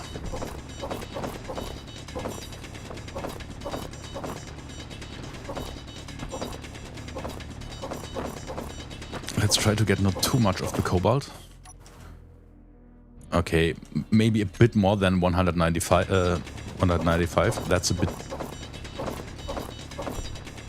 That might be a bit few, but not much more than 1K, I'd say.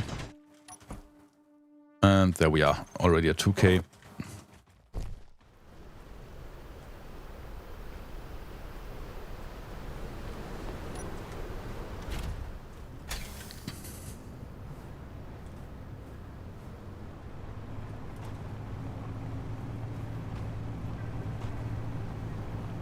At least the H2 tank didn't blow up. This could have gotten really bad.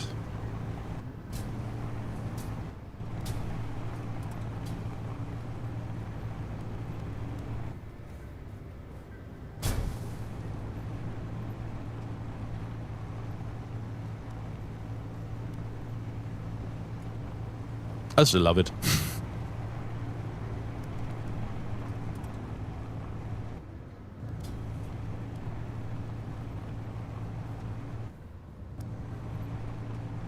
Yeah, really, this I can't emphasize this enough. This new starting rover is such a great change to how the game starts.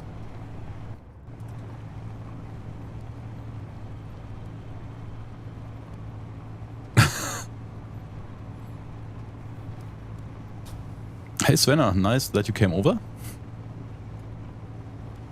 Yeah, we might have dented the rover a little.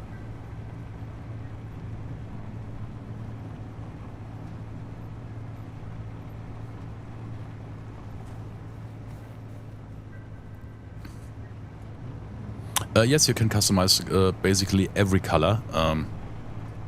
I can show you this in a second.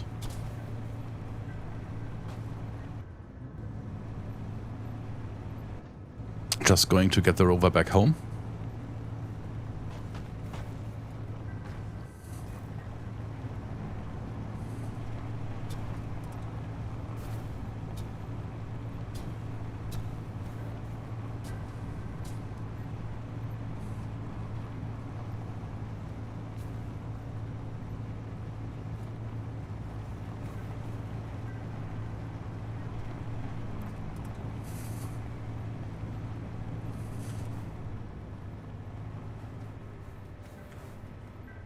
And I should build a better RAM for it. At some point at least. Okay, let's put this in there. So if you want to paint a block, you just press P. This will open a color selection. Give me a second. Why the hell?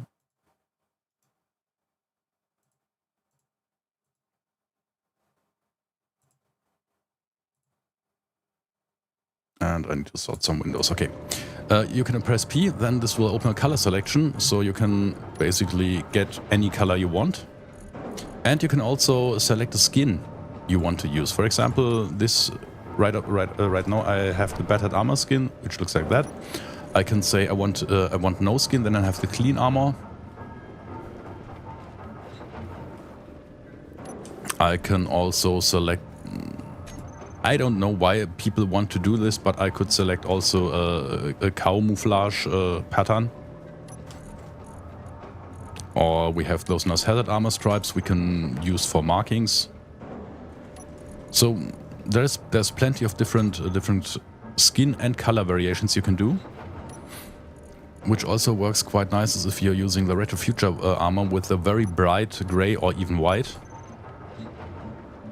You get this metallic look, which is also really great. For example, you could paint the wheels and those caps with that.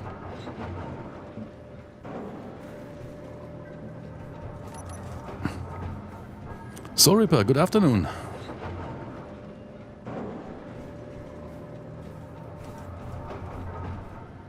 Yeah, it's definitely time to move the survival kit. Wait. First I need to unmove my assembler. Better. And let's see, also we should prepare, at least we should prepare an H2 auto generator.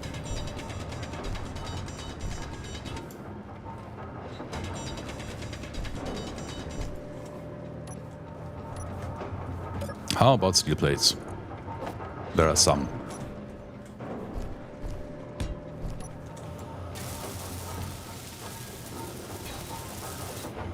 I was hoping to find someone streaming the new Apex Survival update and found you. Nice, then welcome. But I should add, usually I stream in English, not in English, in German. As of now I'm making an exception because Aaron asked me to make a stream for the update. That also is live on the Steam page of Space Engineers right now. So usually my content is in German, just want to let you know that in advance. Okay, let's see. We said we need an algae farm. And we can build it. Could also build the DLC one. Let's build this one. We need steel plates, bulletproof glass. Let's go.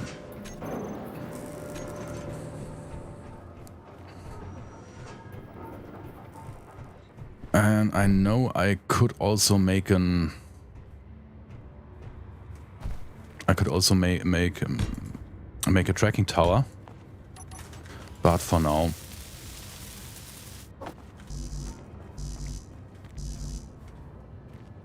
we'll just put it up and the sun will hit it pretty soon, I think.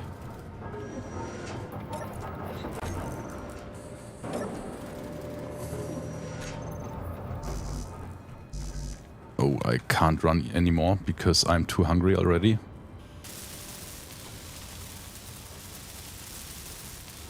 That might get nasty.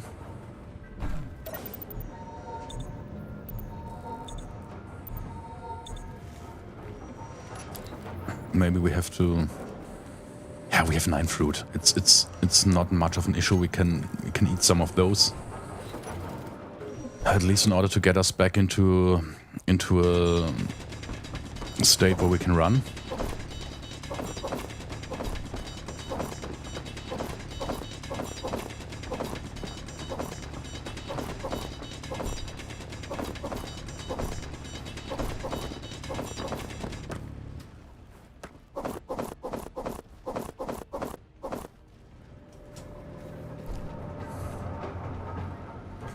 Yeah, as of now, I'll just place it preliminary, so it will at least generate some algae.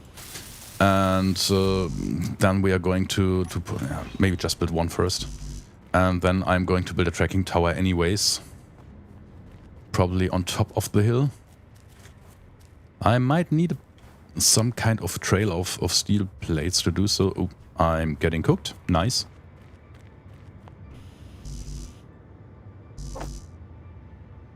But if I'm getting cooked here already, this means we'll also, our farm will also produce our stuff.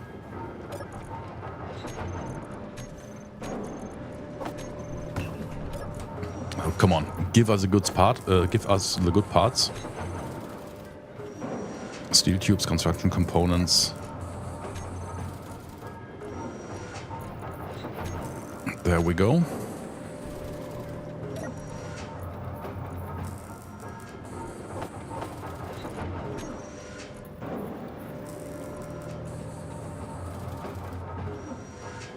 Mauser, good evening.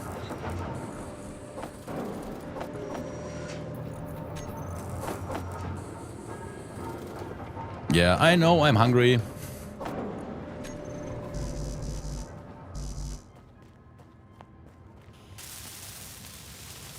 And there we go.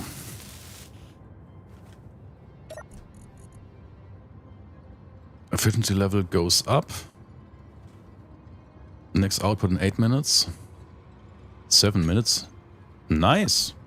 This actually works. 5 minutes. Thing is, we need four of those in order to make one meal. So maybe we should get some more stone.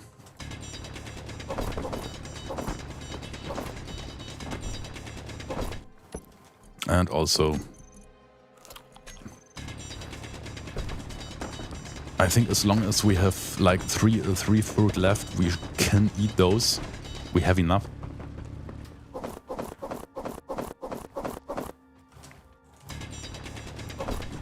I mean, we still try not to die even once.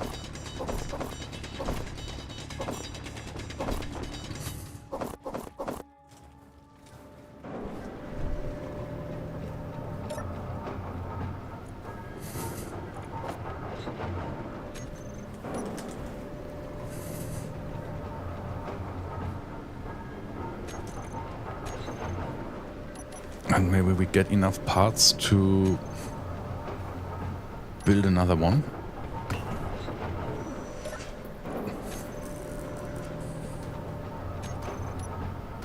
Yeah, probably we need a bit more stone for that.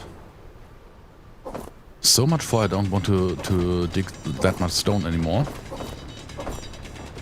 In theory, we could try adding a piston and a drill.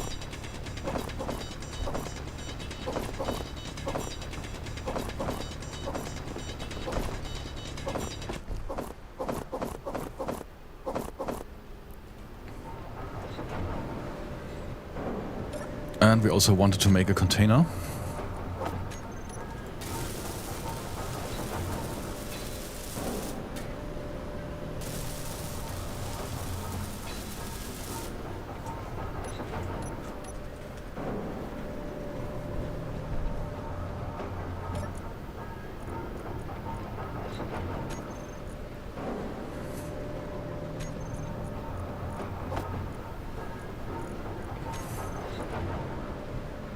It's very interesting that the stone is moving on its own.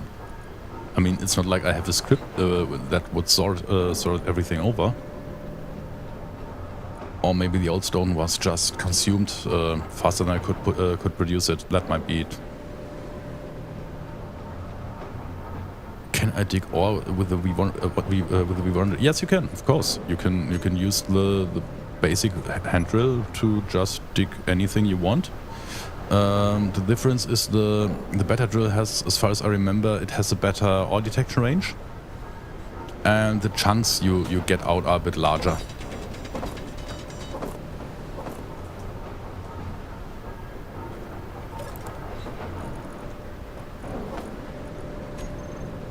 Okay, we still need more stone. Okay, once more.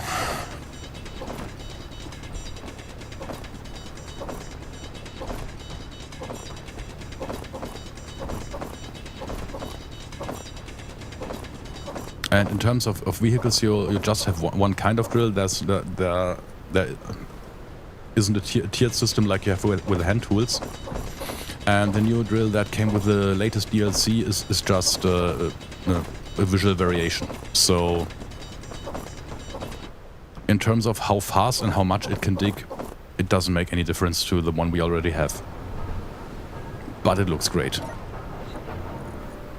It's also a thing. I have a feeling like the artists are really outdoing themselves with each update.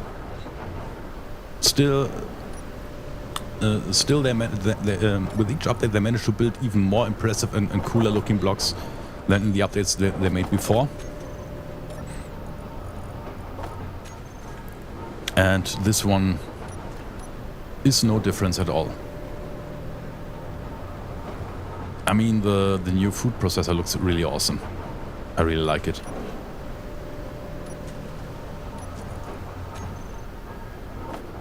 I mean, it's kind of believable. You look at the thing and you instantly think, yep, that is how a food printer could look like.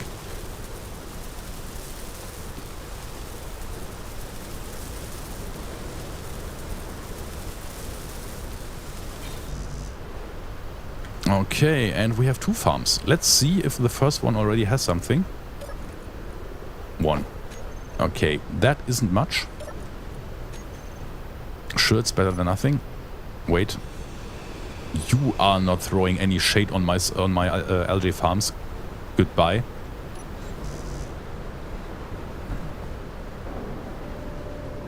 Okay, but I have to take a very short break because yeah, my coffee is almost empty. Wait. Now it is. I need something new to drink, and of course, since, you know, coffee does things, I'll be back with you in a few minutes, and I'll try to be quick. So, see you in a few.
And we're back.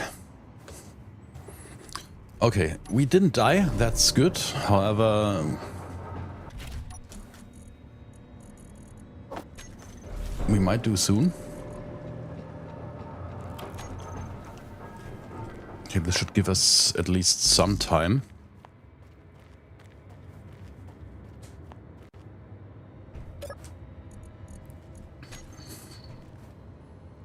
But yeah, still, next output is in 2 minutes. In 1 minute, okay. And there's an unknown signal. Maybe this unknown signal can save us. So let's head over there and see what it has.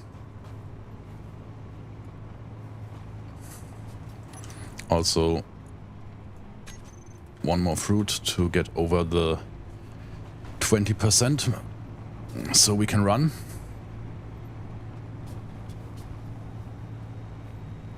And yeah, next the thing we should do is transfer the survival kit to the base. Get some ice would be nice. That wasn't even intended.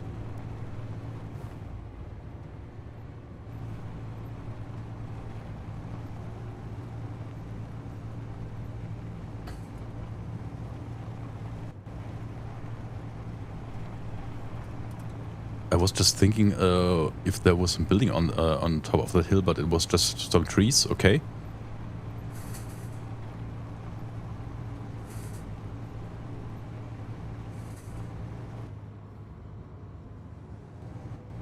Oops, some airtime again. And more. Yeah, that might be reckless driving, I know.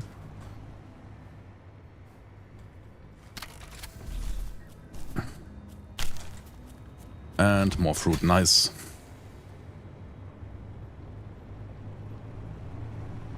As of now, every single bit we can gather helps. Oh, Aragath, if you're still there, a personal question. May we get some kind of revisited Rust Freighter in the future? Because I really love that design.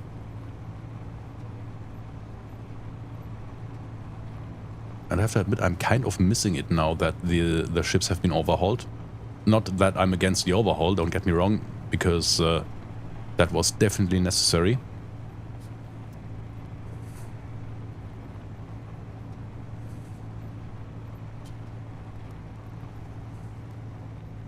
But yeah, I'd really love to see an overhauled Rust Freighter using the new blocks. This would be very awesome. I mean, of course, I could do my own attempt on that. So, ooh, hello. Even with a medium container. And vegetable seeds. Nice. And some components that don't yet know that they're ours.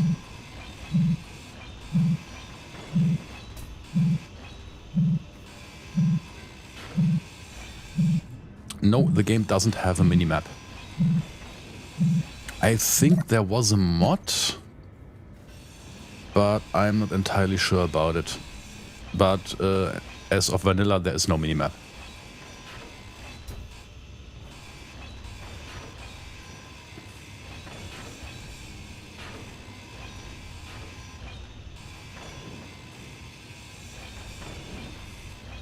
What E?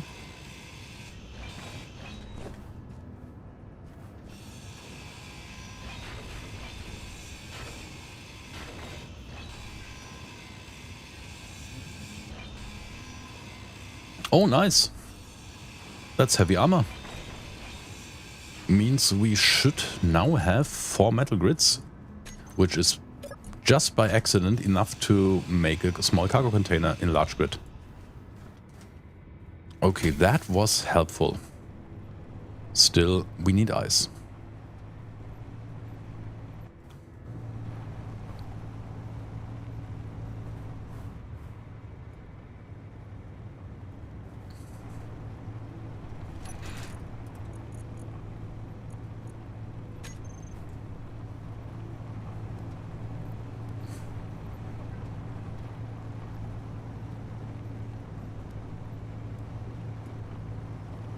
Yes, Kuvat, I'm going to do this, but as of now I'm still a bit short on components, so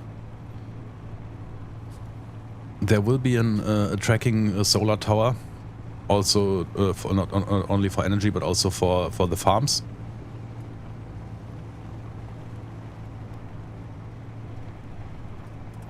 Yeah, I know. If I see dark green ice, then I found an oasis. But as of now, I haven't seen it yet. So we have yet to find one. Maybe... Usually they're near mountains.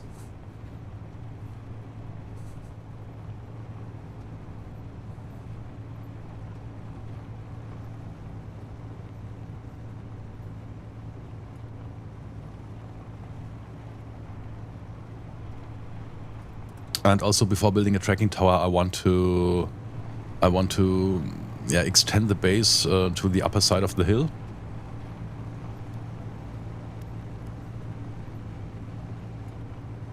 So we will have sunlight all day. Sometimes those trees also can indicate spots on which you can find ice. But I don't think this one is one of those. Let's see, we can just drive there and have a look. Won't hurt. The other one is just above that hill.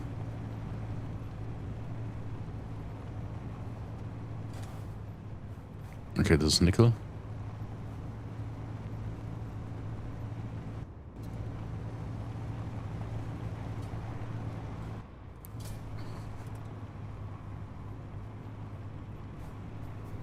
The problem when you have enough resistors, you should make a grill that can make a self. I didn't get that sentence, sorry.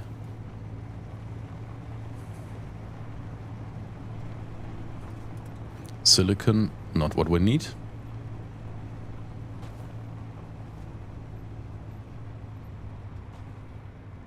Can I control a large grid solar tower with a small guitar controller? Yes, you can do that. That's possible. You just need to place the small controller on a hinge or on a rotor. So that's actually a decent solution if you're very low on parts.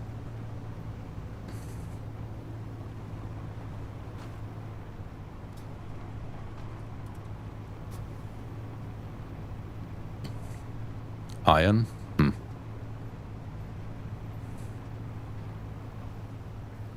Nope, no ice over here. Of course not. But maybe if we drive up a bit, we can see more, and from there we might find something.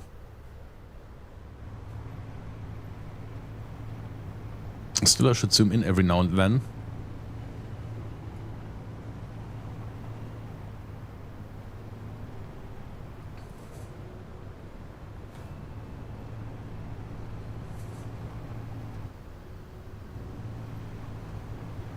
Yeah, in terms of spawns, we haven't been that lucky yet. I mean, sure, we have found some plants, which is good.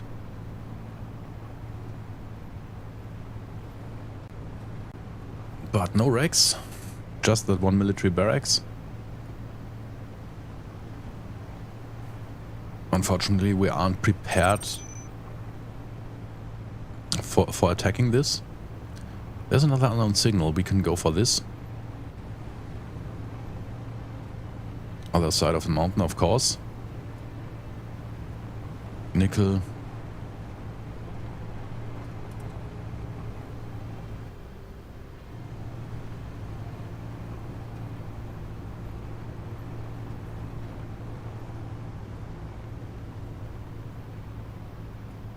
And I should be looking at least vaguely into the direction in which I'm driving.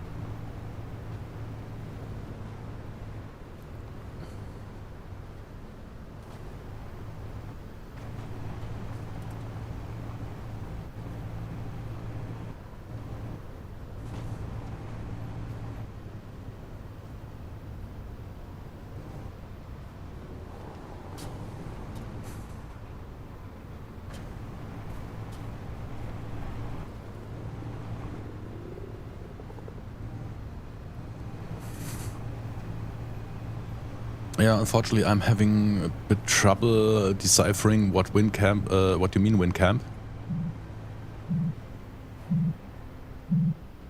And apparently, I'm not alone with this. Okay, another drop and more luck for us, maybe. Oh, we didn't find any skin. Magnesium, computer, silicon. Okay. Not necessarily what we need, but I think we still can make some use out of it.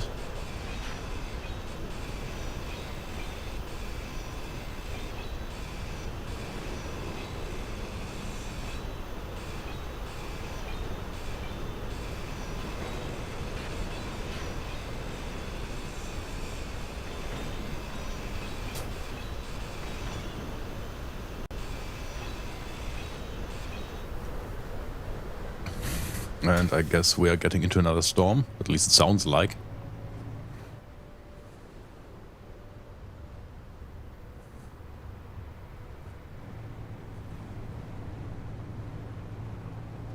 Oh, hello, unknown distress signal.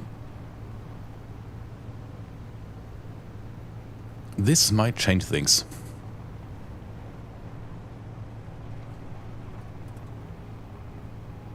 But probably we have to get some means of transportation.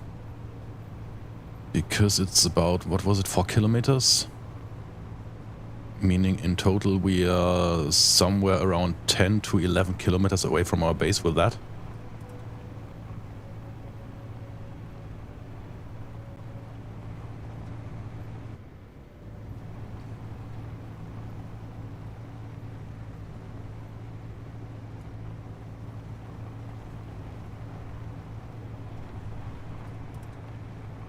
Yeah, no, unknown signals may be defended, that's true. Some are, some aren't.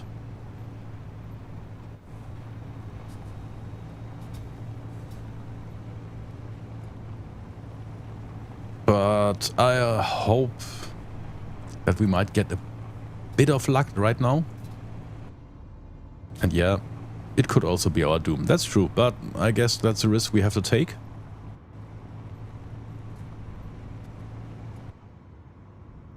And maybe we can approach it without going into a direct line of sight, so we can maybe use the camera to peek what's there. Exactly like that. Maybe we can already use the top of that hill. Nope, we can't. It's apparently still too far away. But good news is, as long as we don't see it, it can't see us either.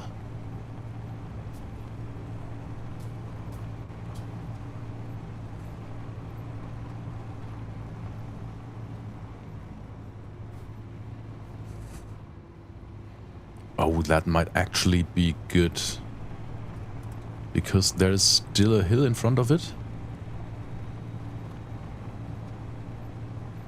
We are now 8 kilometers away. 1.6 to the target.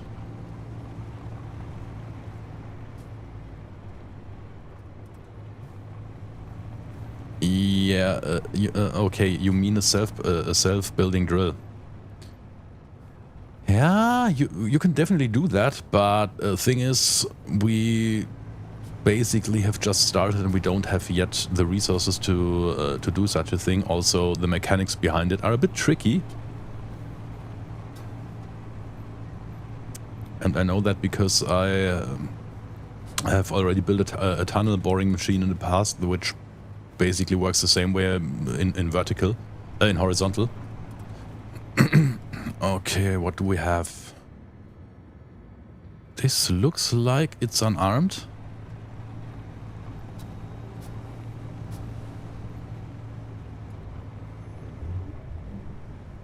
Okay, it's the Rover.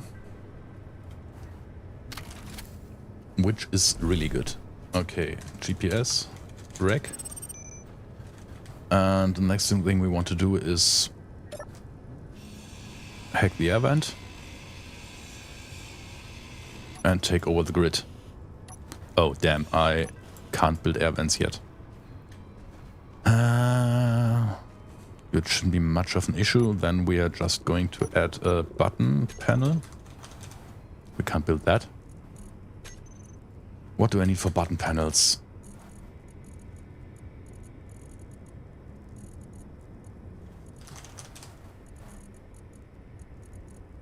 I need a battery. Okay. Plan B. There's a container. Oh, an H2O2. Okay, we can hack that. Claim it. Yes. And we have some ice. Cool. But this won't be enough to grow anything from it, I think. The ice will be depleted before the plants are finished.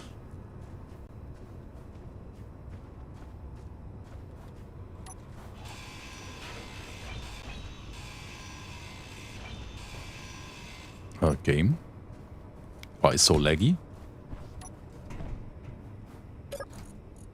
Okay, some tools. Oh, that's nice. What do you have? You have tools? Okay, I don't need those. Wait.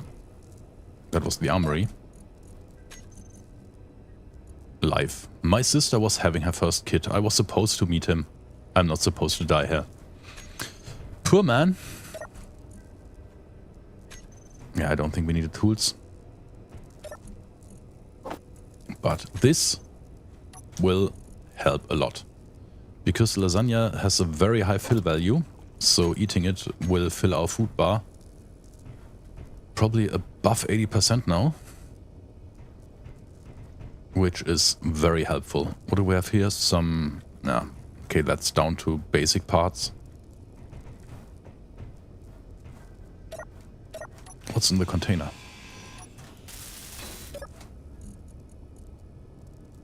Okay, that's something. And I'm out of inventory space.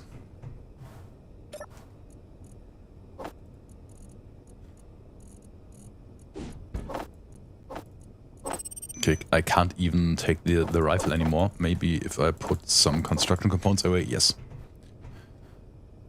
Okay, we have the GPS position of it, so we can come back.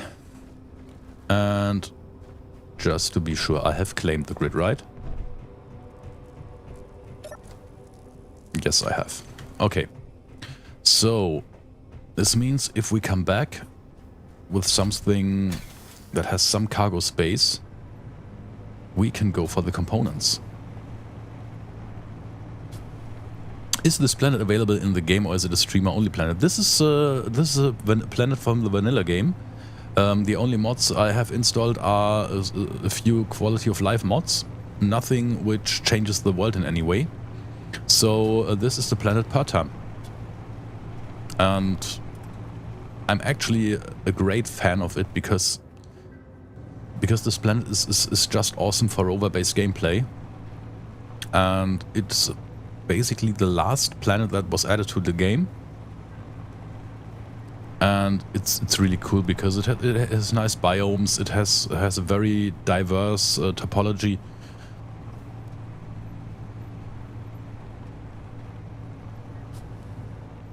So I really like it and I like playing on it. Wait, I have a GPS.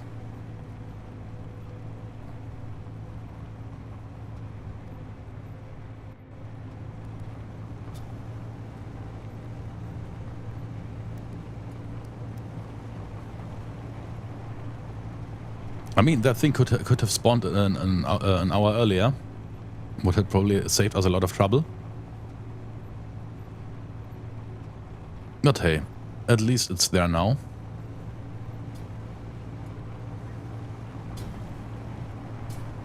And we also should try building a battery on the base.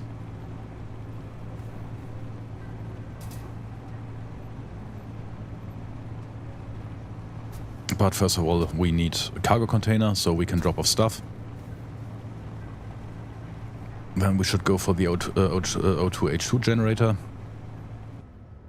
Hello, Thorsten. To the viewers on YouTube and Twitch, today we are once again streaming in English because we are also in parallel live on the stream, on the Steam page of Space Engineers.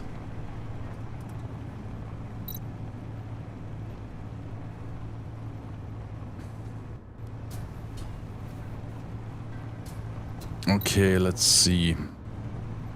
We got some new buffs, nice. So now we are at max health of 130%. We have more welding and grinding speed. And our oxygen consumption has decreased, nice.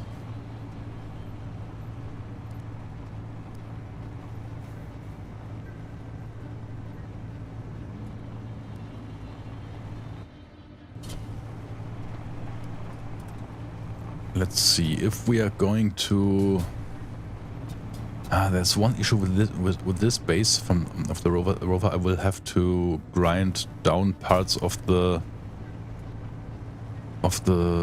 sides where the wheels are attached, but it should work. Could also build something new, of course.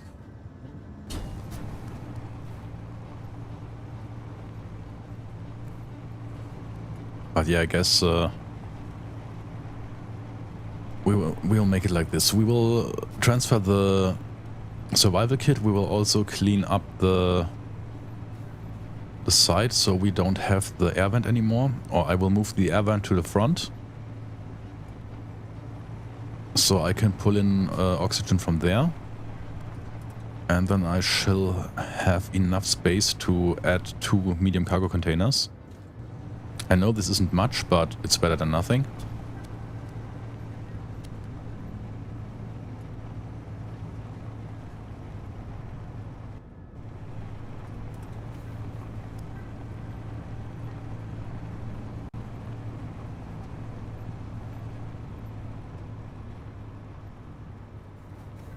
The plants don't need natural light.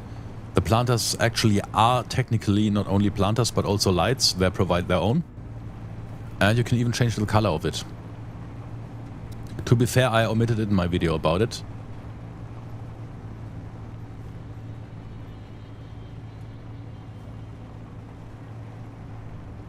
But yeah, if you wanted, you can also make a disco farm. Or have your farm blink. There's just one thing. If you use them as a light, and if you decide to turn them off, then the tanks will no longer fill even if they are connected to a working irrigation system.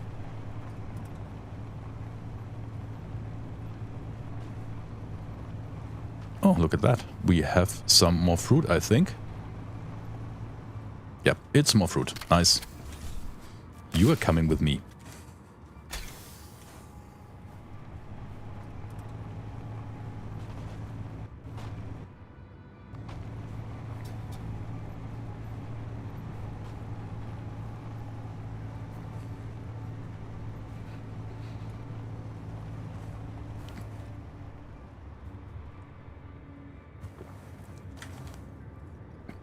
Just a quick drink.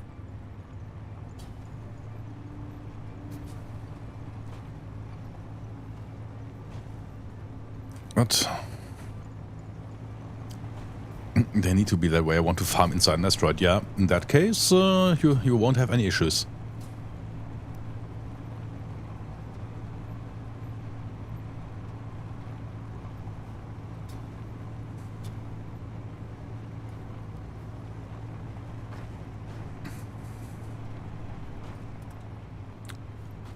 What I like about the food system in general is that it has been implemented in a way that isn't that how would I put this? Which isn't that aggressive or invasive into the game. You can still play the game and focus on your building without having to think about food every 5 minutes. So that's quite nice. Because I personally was like, okay, food and Space Engineers. I mean, sure, I have played with the Eat, Sleep, Drink, Repeat mod, which adds drinking, eating, and sleeping to the game. But to be honest, I always was kind of like, I didn't necessarily need the water part of it, because water was just a fast-paced version of the food bar. And this way, yeah, it's not too intrusive. It doesn't change the gameplay in a way that you have to permanently focus on finding and getting food, even though right now, of course, we are still doing so. But that's only because we are at the very beginning, basically.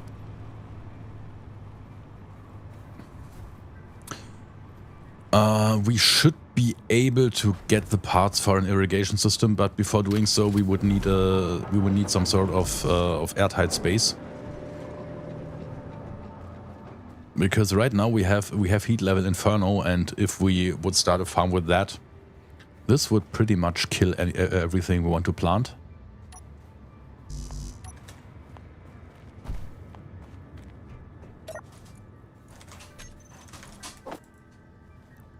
Also, we need... Oh. That's a problem. We're out of power. Maybe we can fix that by disabling the assembler? Not enough.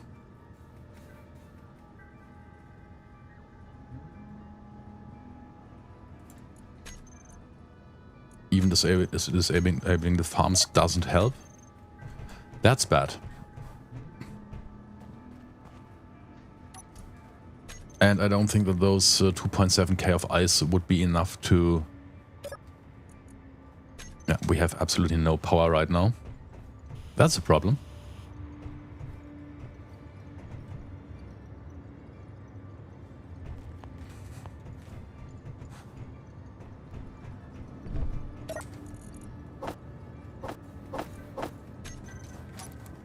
Okay, but what we can do is that we try to make that ramp up the hill. It won't be very beautiful, but all it has to do is it needs to work.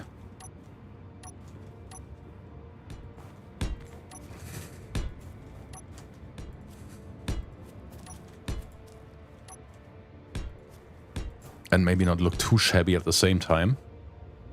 But I think we're getting there.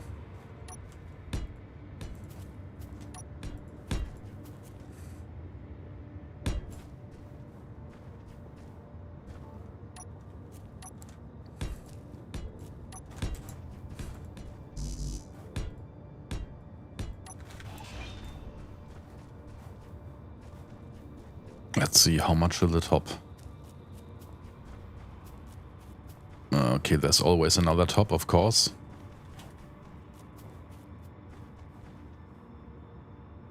But I think if we get it up here, we should be kind of fine.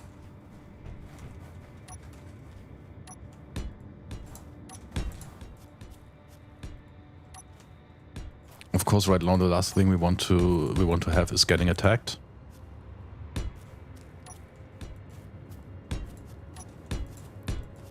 But I think as of now the NPCs have been pretty much quiet.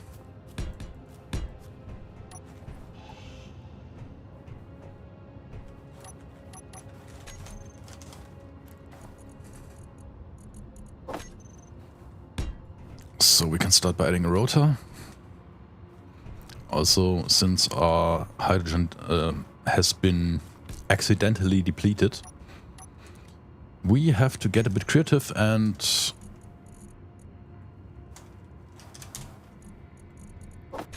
make us some steps that will help us getting up. I know as of now there is no conveying, but that's okay.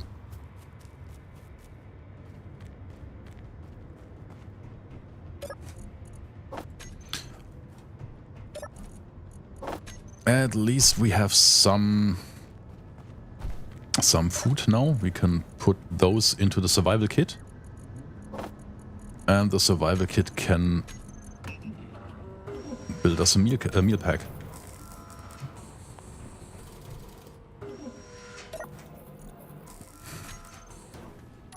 Okay, next thing? We want to have a container.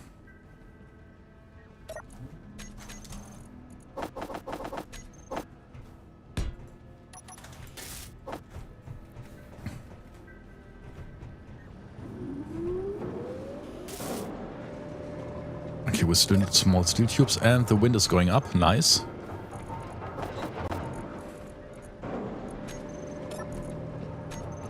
Let's see if it's enough to also activate the assembler. It is. Nice. Oh. It isn't.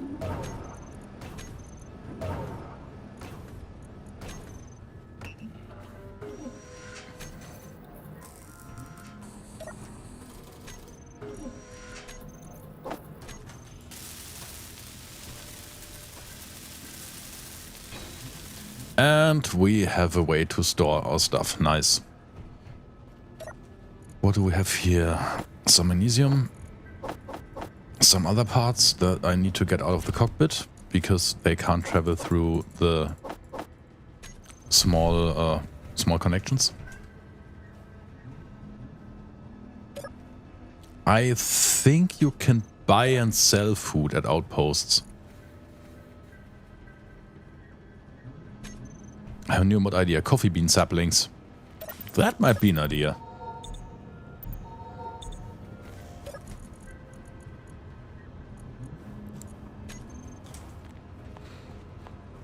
Okay, let's see. What do we have in terms of silicon and nickel? We have 4K iron, but not much nickel. What would we need in order to make a power cell?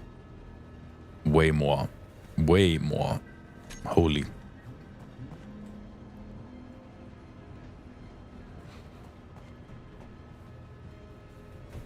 Okay, since we can't restore our hydrogen anyways.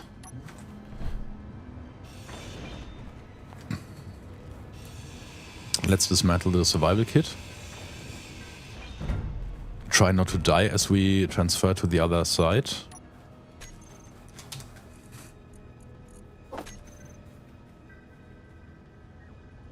I kind of would like to place a new one, but this one has the connection at the sides and I would need this right now.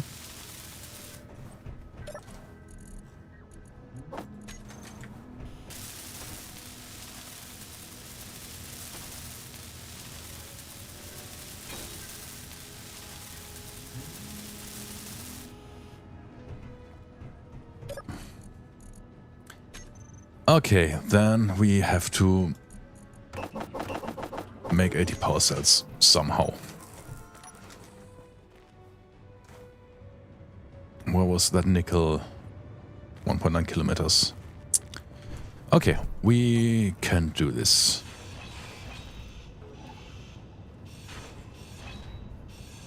We need to make some space. Let's get that nice yellow.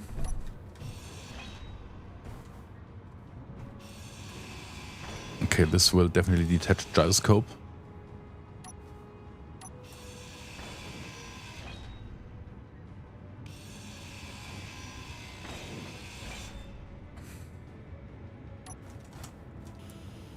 Ooh, there's an event controller inside. And I can't build a gyroscope. Of course not, because as of now, I still haven't even built a landing gear. Let's do that quickly. So we will unlock the parts we need for rovers.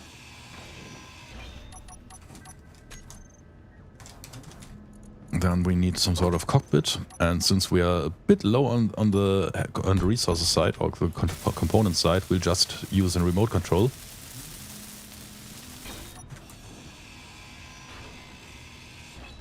Because that's the cheapest way to get to unlocking a gyroscope.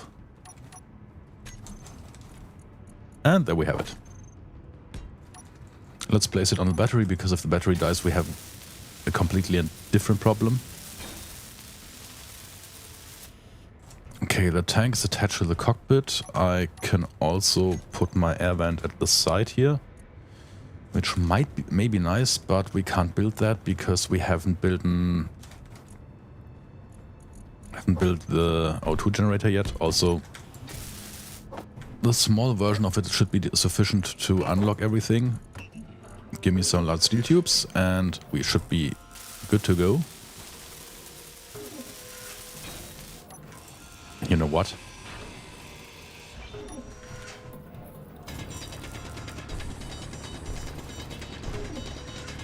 Since we have a bit of ice, and as we already found out, it wouldn't be sufficient to grow plants from that, but it would be enough to give us some supply of hydrogen and oxygen. I could also build the large version, but the large one would need 100 steel plates. Okay, let me check if we have those. First of all, we need to put this around so the ports match with the survival kit.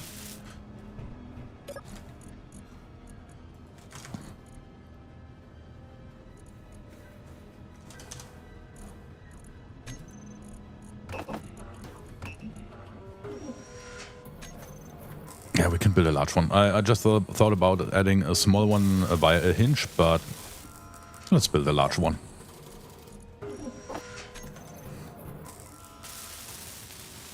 Exactly, if the battery dies, the rover will split into pieces. At least if it completely disappears. But even before, as soon as it gets below the functional line, we won't have any battery, and that's the problem. And I know that the H2O2 generator isn't connected to the container yet. Since you're asking how long I will be streaming today, usually until 10 p.m. Which means about 45 minutes from now. Okay, we have that and we have that, so we can now get the air vent. Get that beautiful yellow, because I don't want to completely eradicate the visuals we had. Maybe build on that.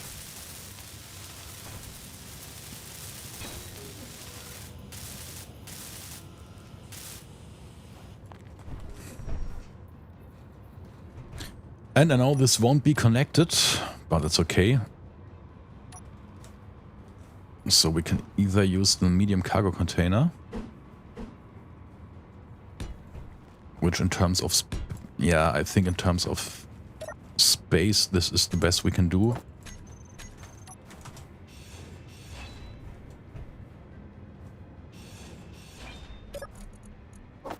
Oh wait, 2 mediums. If we cut off those corners, we might be able to fit a modular cargo container.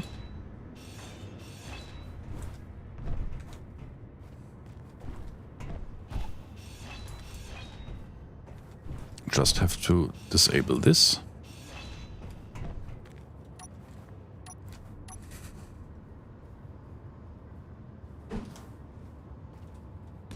Yeah.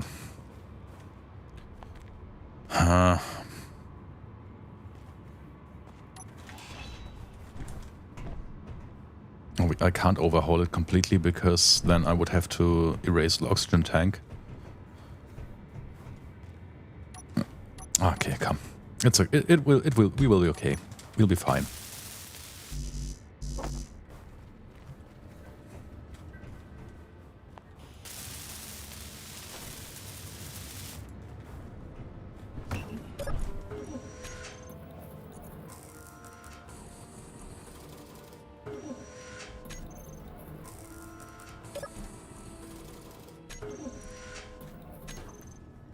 Okay, that worked.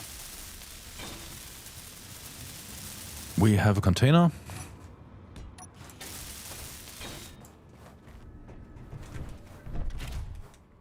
And we can drive back to the wreck and get some of the parts. Just need to be a bit more careful now, because if that container gets filled, we might get a bit heavy at the rear end.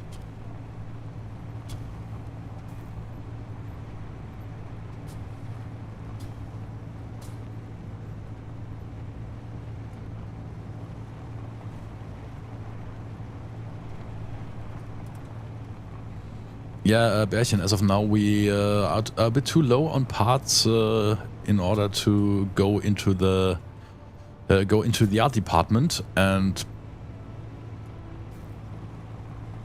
as of now we need working solutions and do the making it beautiful Meteor part storm at another time. inbound. And I know it hurts me as much as it does you.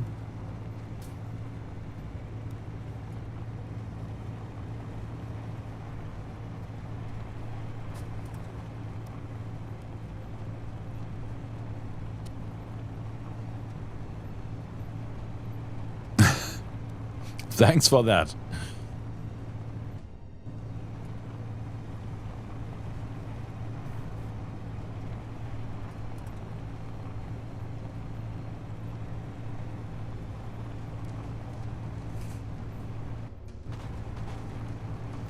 Oh. Yeah, I shouldn't do this once we're loaded. But it's so much fun.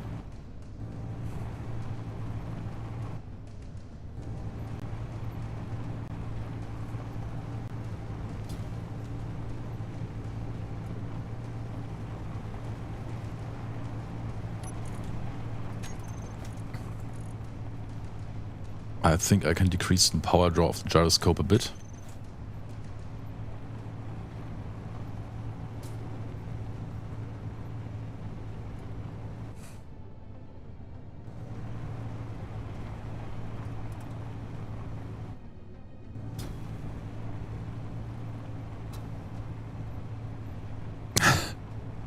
We have to add a DHL logo to the side. Yeah, maybe not today.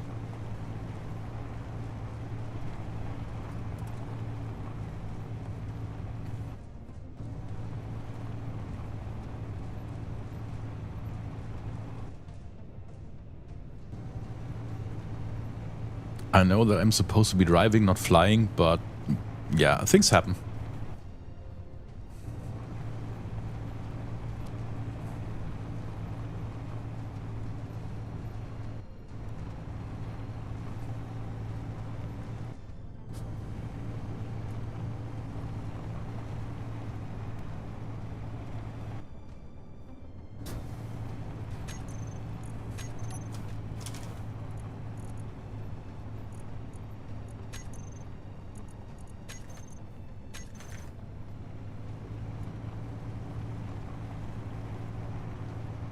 Okay, I guess the event controller was used to open the parachute. I was wondering if it has something to do with the auto rotation.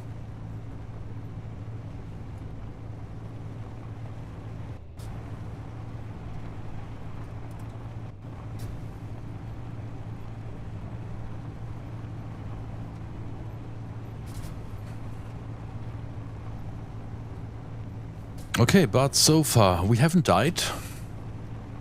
We are still okay in terms of food. We might have caught some amount of radiation, but recovered. However, we haven't seen any spiders so far.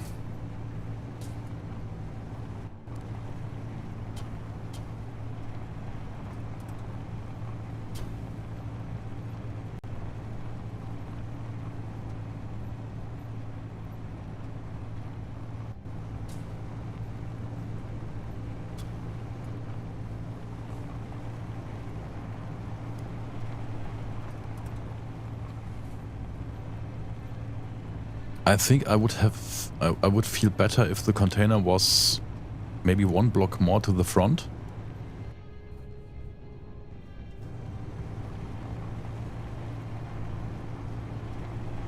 Though on the other side, the mass would still be over the rear axis. So it should not pull us back, I think. I probably jinxed it with the spiders. Maybe. It would be okay. I mean, even if I die, the idea of the entire stream is to showcase how surviving now works in the game, and making that survival start. So having some spiders appear and making it a bit more difficult for me would be okay.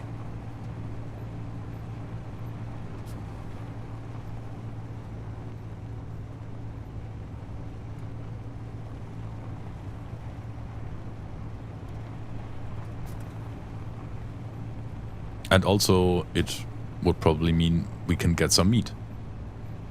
Or be meat. Depends on the outcome.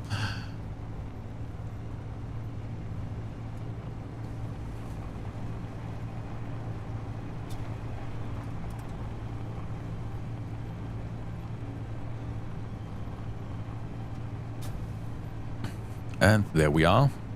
Almost. So, what do we need most?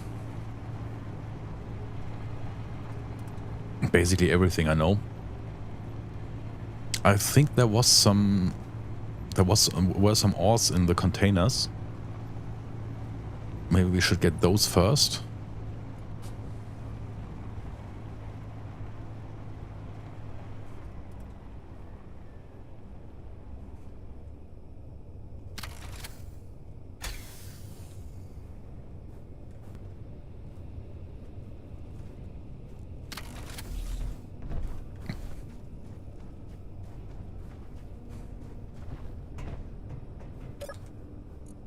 Okay, 10 construction components. That was important. Custom turret controller, that isn't that meaningful anymore since most of the parts are missing.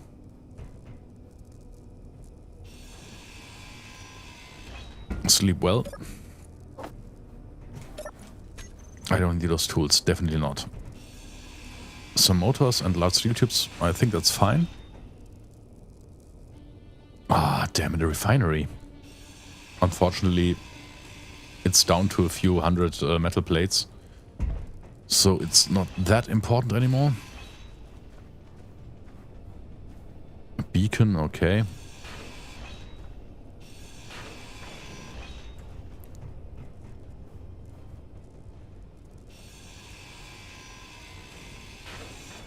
I'm not grinding the block down entirely because I want to leave the antenna for now.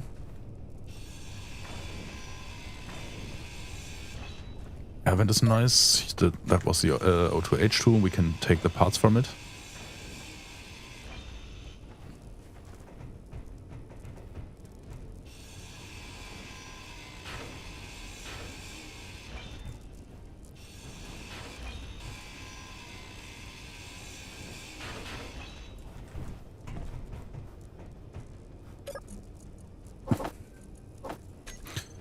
Nickel and silicon, probably the most valuable stuff right now, because we need that.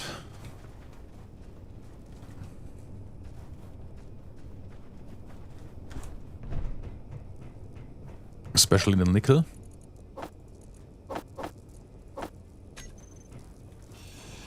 And we can also dismantle the container, get some grids, that's... oops. Inventory full.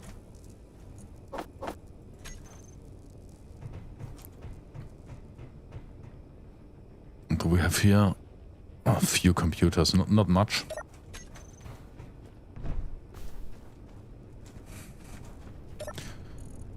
Okay, we still have some space left. That's cool.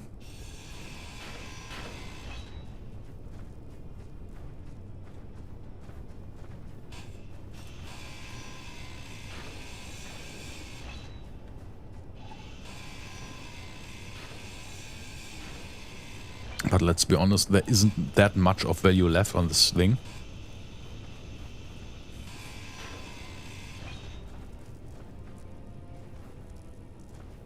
Most parts are kind of dead already.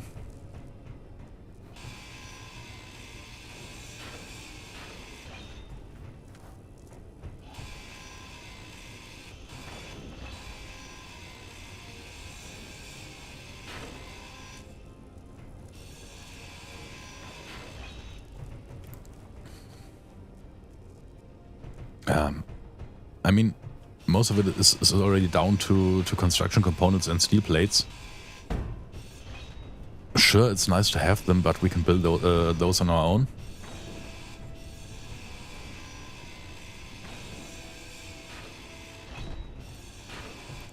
So if we take everything that's glass, computers, I guess that's more important stuff, but yeah.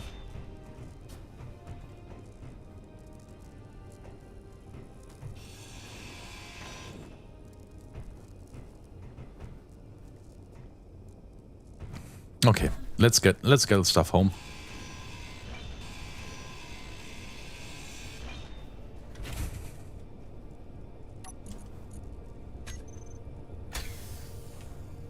We could come back for more metal if we want, or if we need. Oh my god, now this thing is slow.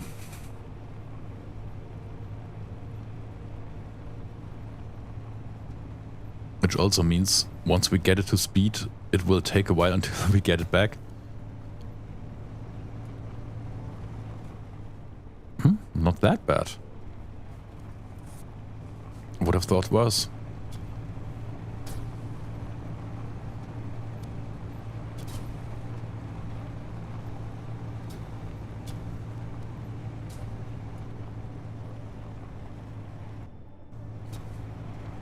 But we should also be a bit more careful because now we have quite a mass that sits up pretty high.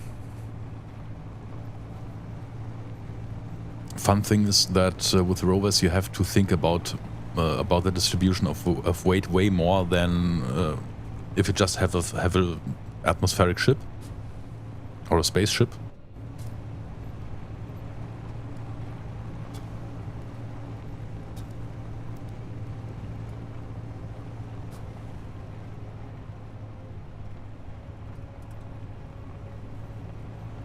Okay, 7 kilometers until we are back home. And hello, Hebel alive. Don't forget to keep airtime low. Yeah, I definitely should do that.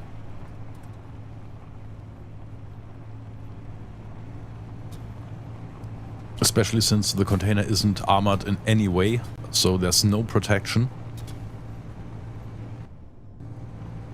So if we hit something with the container is probably gone for. Which would be pretty bad. As right now it's filled with a lot of stuff we definitely need.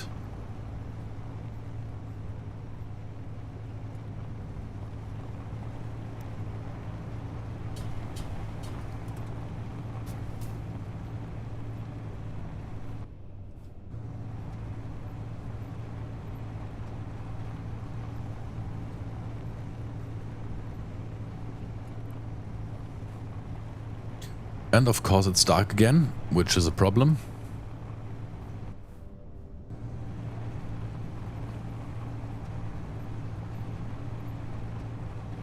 Thanks for all the impressions for my community. Okay, nice.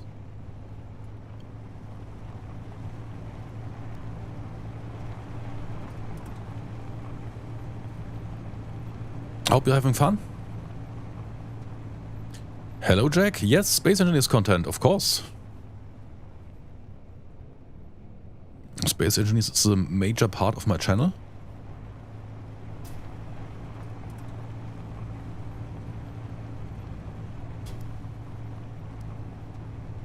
And I guess I'm safe to say that it's my main game. That doesn't mean I don't do other games.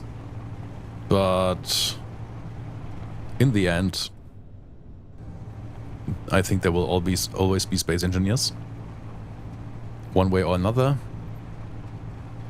Also, to be honest, I'm really looking forward to see how Space Engineers 2 will turn out in survival.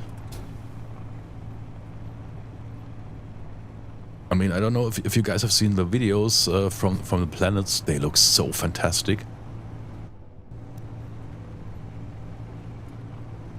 I mean, there were some areas of which I think they don't need to hide from how the planets in Star Citizen look like.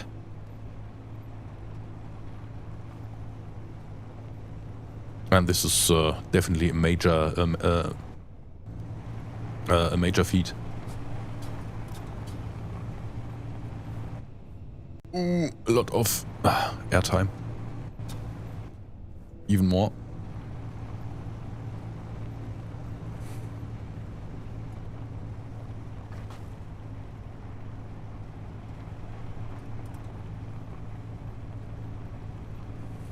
I mean, also I like the build system of Space Engineers 2. It's very promising. But yeah, as of now, of course, it still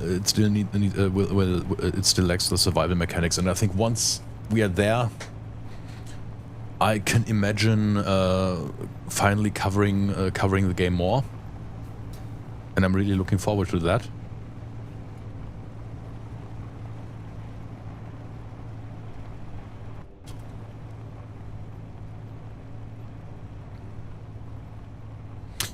Yes, I'm driving towards my home position. I have found a wreck and got some resources from it. Oh my god, the wheels are having trouble now. Let's try get some momentum so we can get up there.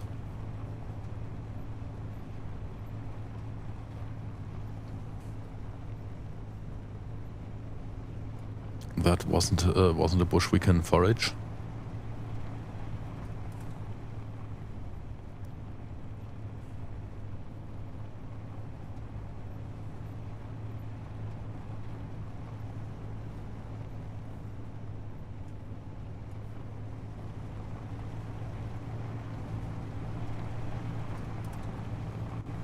Maybe I'll hit the other one again. That would be kind of funny.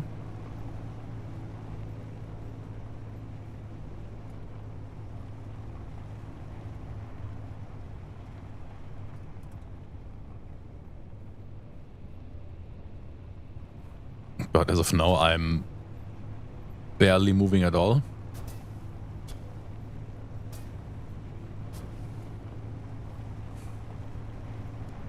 There is... Nah.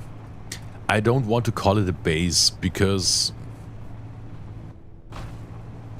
I mean, in order to be a base, it would at least need some basic accommodations like crew quarters and stuff.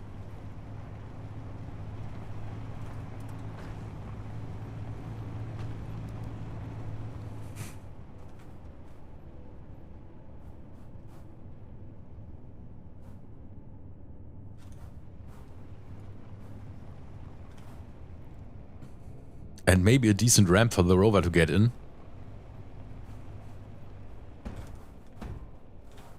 Okay, it worked. We're in. Well, if you call that in, of course.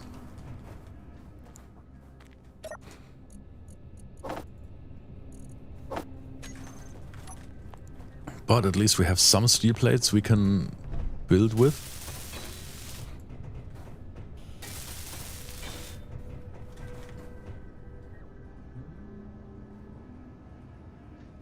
I'm looking forward to a battleship Wars Corp series in Space Engineers 2 when water is added. To be honest, I like the idea of doing something with boats. Sure, I could use the water mod, but I don't know.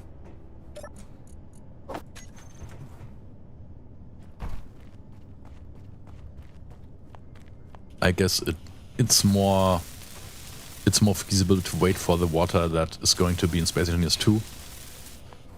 Also because it's more, let's say, physical. I mean, that doesn't mean that the water mod isn't, but the way that you can actually dig channels and do stuff. This is pretty awesome, and also technically a really impressive achievement.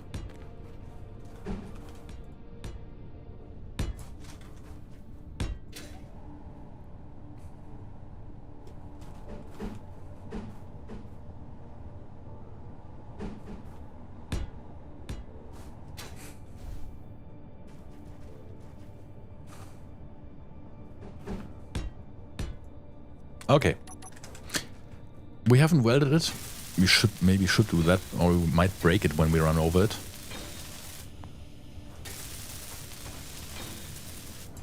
But now we have some sort of access ramp. That's nice.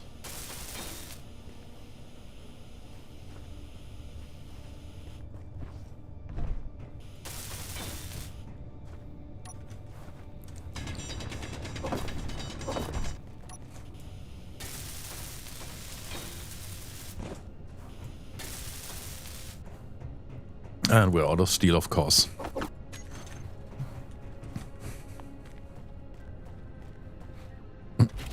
Don't talk bad about the tiny base. It has feelings too, and it might stop working. Well, to be fair, it already did when it ran out of power.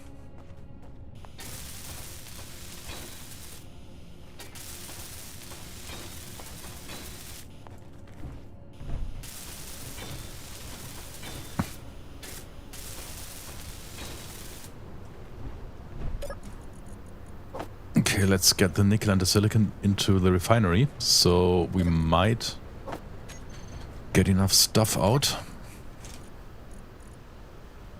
But I think it's still deactivated, isn't it? Right. And we are getting power cells, at least some.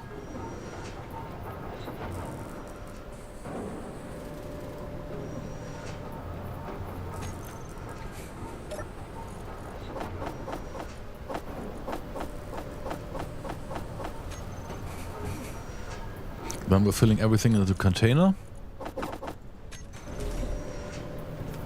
And now comes the fun part, since the base doesn't necessarily need our attention right now. We can go back to the metal deposit, iron deposit, and get some more of it, so we can make more components.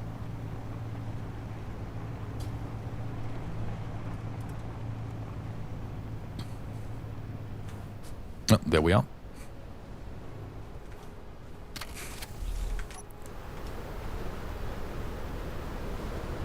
I still have some hydrogen in the jetpack, nice. But we also can walk. So maybe we just do 2 or 3 runs, fill the container of the Rover, bring it back, and with that we should have at least some amount we can process.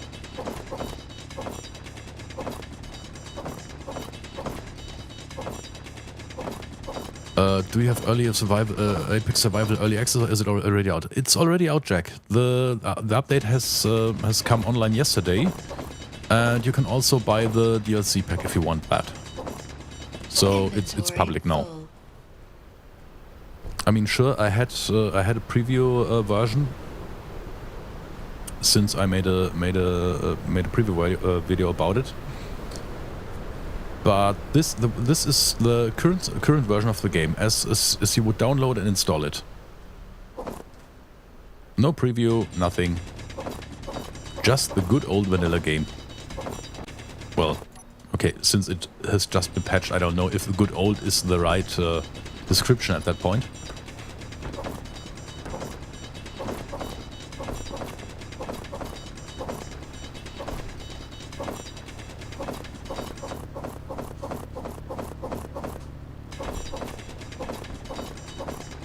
An anthole in the desert, yeah. Inventory full. I mean, I don't care. If I have to dig a hole to get my resource, I dig a hole, no problem. Still, it would have been nice to do more salvaging. Oh.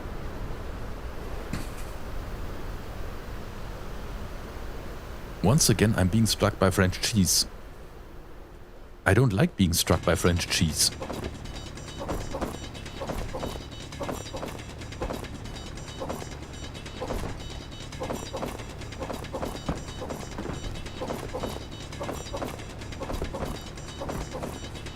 Check the battery under the Rover.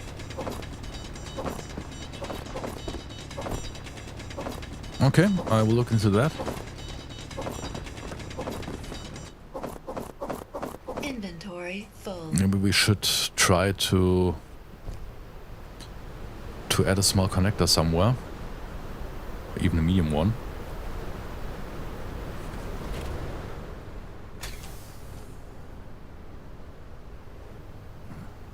Still above 50%.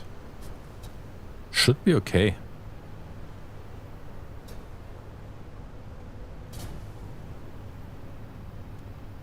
Food is also okay. We could have more, I know. problem is the wheels are maybe a bit weak. Yeah, 25% power. Maybe we add a bit, and this should improve it a lot.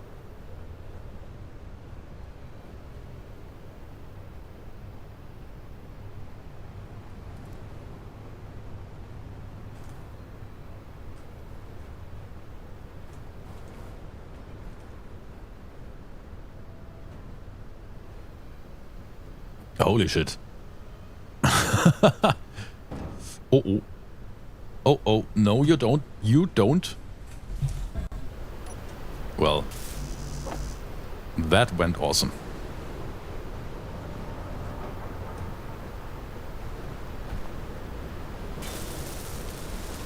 And that's why I wanted the container to be at least one block more to the front. But hey, at least it didn't flip entirely. This is fine.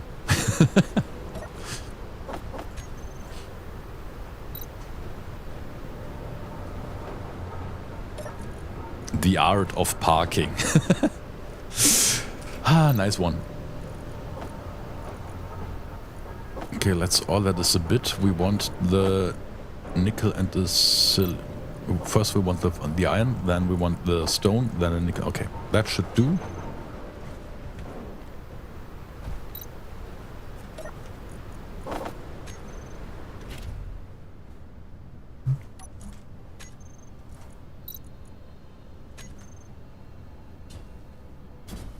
Okay, just ramped up the gyroscope.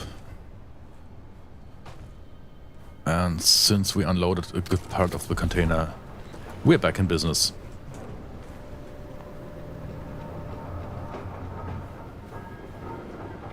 Black Thunder, is it normal that the asteroids no longer leave holes in the ground? Yes, this has been changed.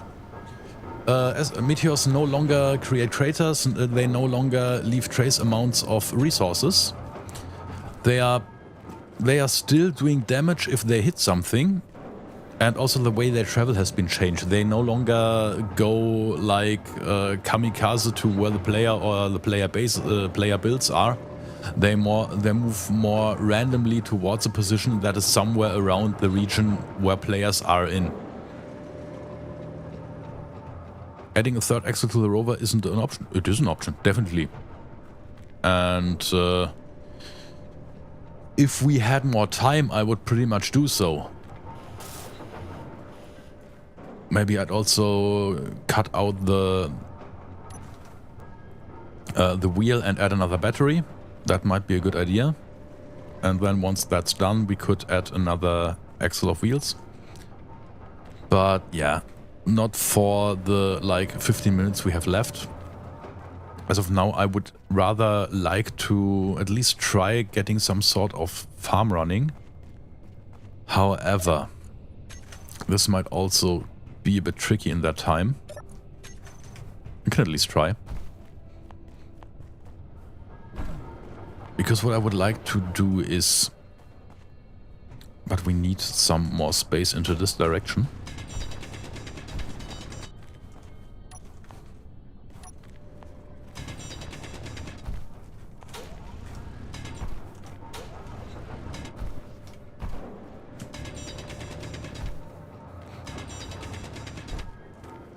Let's see. The Rover should have a bit more room to.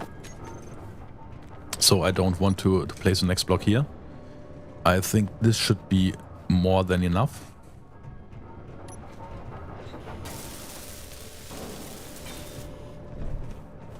Okay, now let me quickly change this block, because right now it's a 45-degree slope and I want it to be a full block now.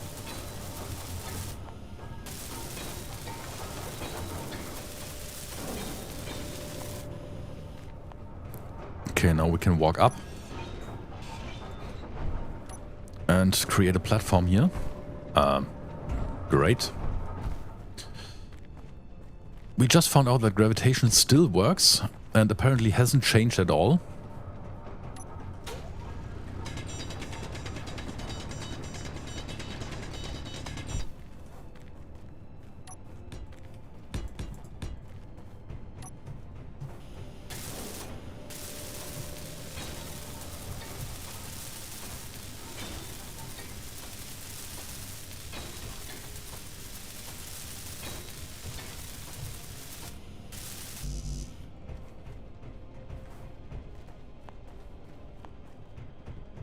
Okay, and I probably need more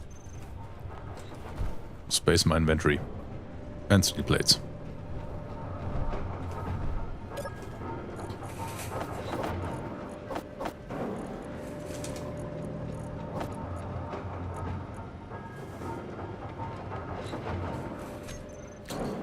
Oh, that's good. I think we have all the parts we need for the battery.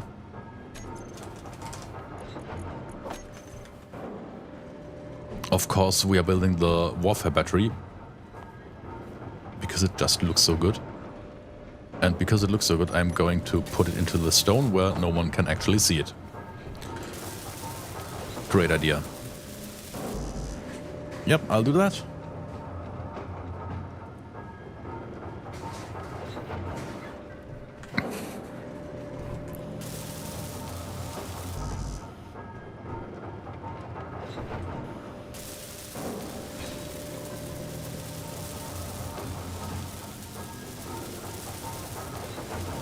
And there we go.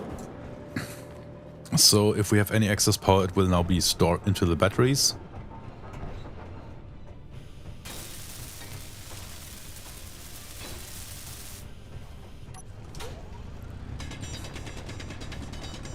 And now we can make some space.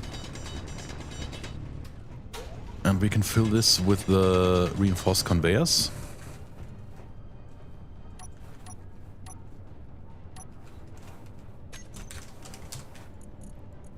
Nope, I want the block group, of course.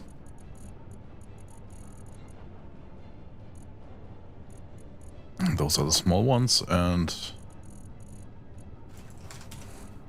they are the large ones. Nice.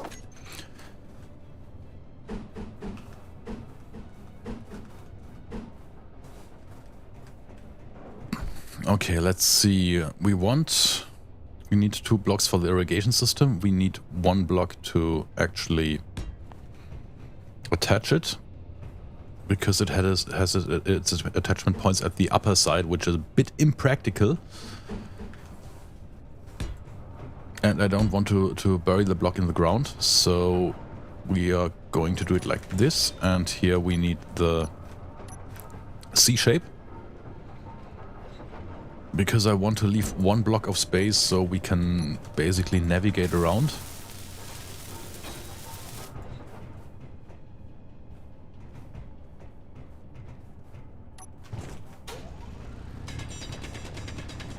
Or maybe we'll find another position to put the irrigation system, because this might be a bit too... I mean, we still would need 1 block for the wall, which would be like this. Also probably a full block, because air tightness is a thing. And yeah, that was the best full block I ever placed. Of course not.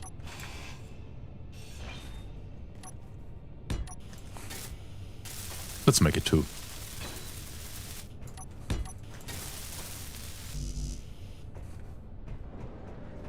And wind camp. Such a construction would be way too time consuming in order to build it in a rather short stream like this one.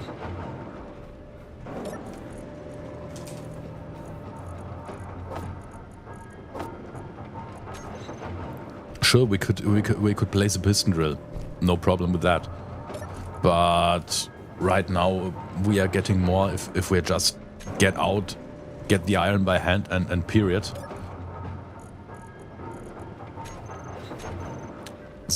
I mean, a piston drill is a nice concept for an early game, sure. And especially if you just have stone and that's it. So in order to prevent having to turn this into like, don't know, like a giant hall.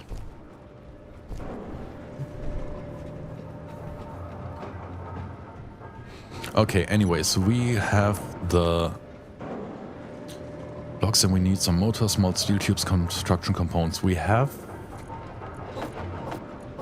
actually more than I thought. And I don't need to carry around like 400 construction components. That's a bit too much. However, we don't have a lot of steel plates left, and I think 1,000 would be a bit too much. Okay, we have interior plates, we have construction components, small steel tubes. We need more of those too. Also probably more motors, some computers. Okay, but I think we can already start building something from that.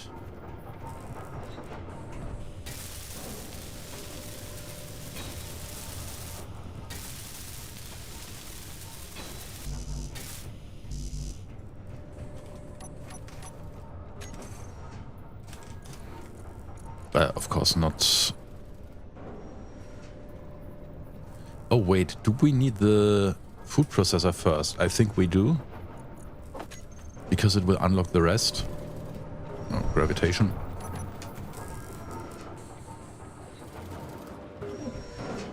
Where do I want to put that?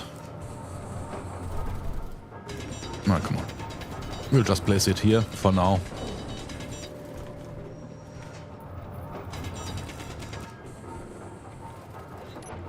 Not the best position, but at least it will be attached to something.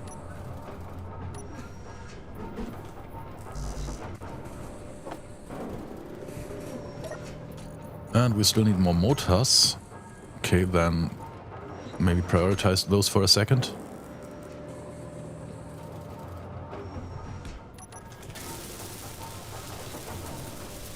It ain't pretty, but it works.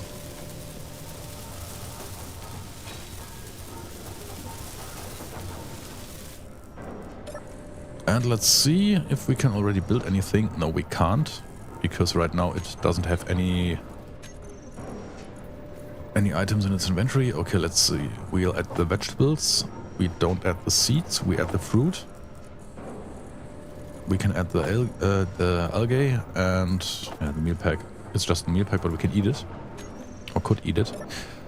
What we do first is that we say, okay, I want to at least have 2 seeds from the vegetables and I want to have 2 seeds from the fruit. So we have something to start farming with. Or we would have, better to say, because I think we might be running out of time to make something meaningful.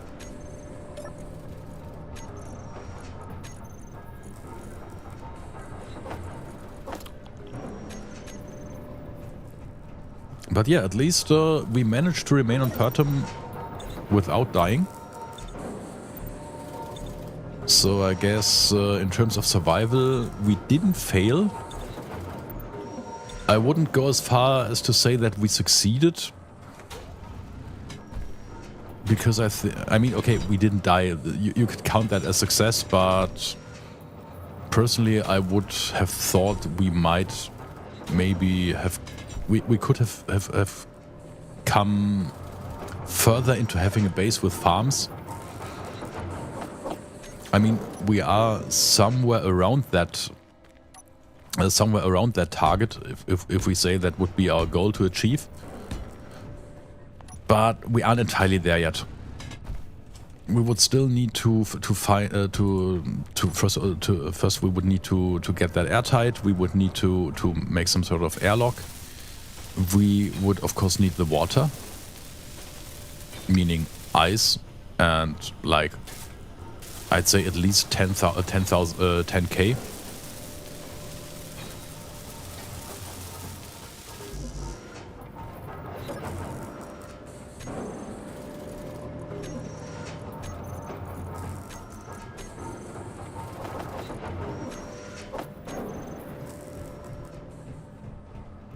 Okay, but now that we have the food processor, we could...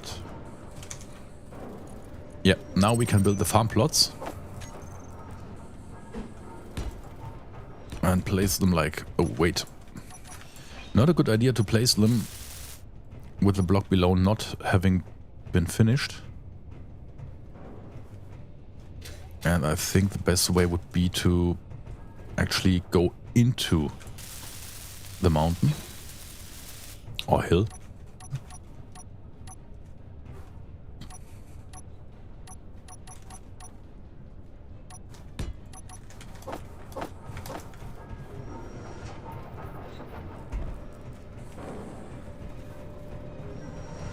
But yeah, this was, I'd say this was our small excursion into how to survive now that the update is out.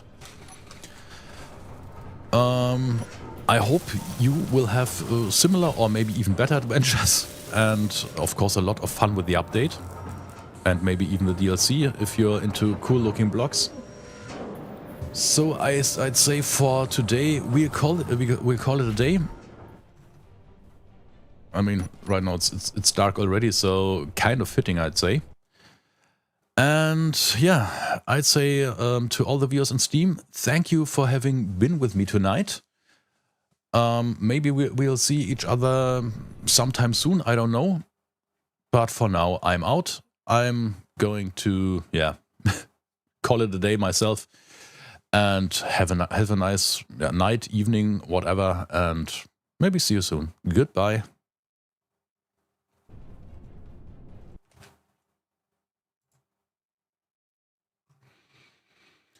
Puh, okay, jetzt sind wir wieder unter uns. War jetzt doch ein recht lang und anstrengend. Mal kurz durchatmen. Ja, aber jetzt auch nochmal unter uns. Was habt ihr so? Ich meine, ihr habt ja vielleicht auch gestern schon bei Zashi ein bisschen was gesehen. Findet ihr das Update gelungen? Macht's euch Spaß? Habt ihr Spaß damit? Ja, nochmal ganz kurz jetzt. Also ich habe jetzt gerade Steam disconnected und nachdem wir jetzt sozusagen wieder auf Twitch und YouTube unter uns in heimischen Gefilden sind, dachte ich mir mal, können wir nochmal abschließen, nochmal zwei, drei Sätze Deutsch sprechen, ist ja klar.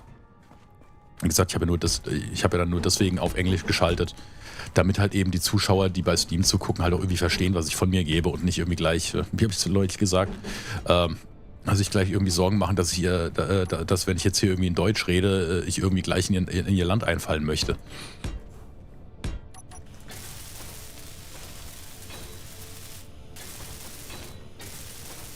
So, dann haben wir jetzt wenigstens den Rahmen hier noch fertig. Das war mir jetzt noch irgendwie ein bisschen wichtig.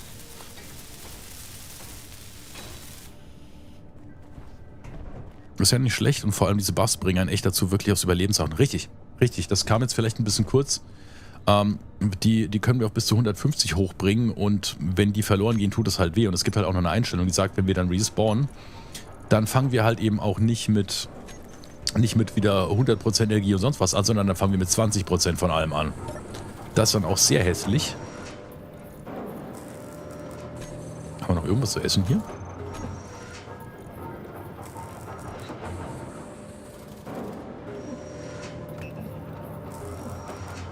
Guck mal eine an. Können hier sogar noch was Vernünftiges essen. Geil. Encounters sind der Hammer. Da sind so wunderschöne Schiffe dabei. Das macht richtig Spaß im All. Auch diese ganzen kleinen Geschichten um die Encounter. Super. Oh, ja, da bin ich auch noch sehr gespannt drauf. Da freue ich mich drauf, wenn wir das erforschen werden. Und das werden wir erforschen. Vielleicht noch nicht gleich morgen, vielleicht auch noch nicht gleich übermorgen, aber auf jeden Fall in einer Koop-Runde mit dem guten Zashi zusammen. Also die Koop-Runde wird morgen schon anfangen, das ist keine Frage, aber wir werden auf dem Planeten starten.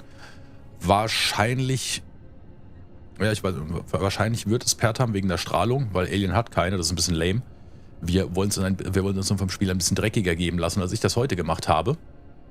Wir werden dann praktisch in unserer Runde dann sagen, so richtig volle Möhre. Mal gucken, wie schlimm das wird. Ich freue mich.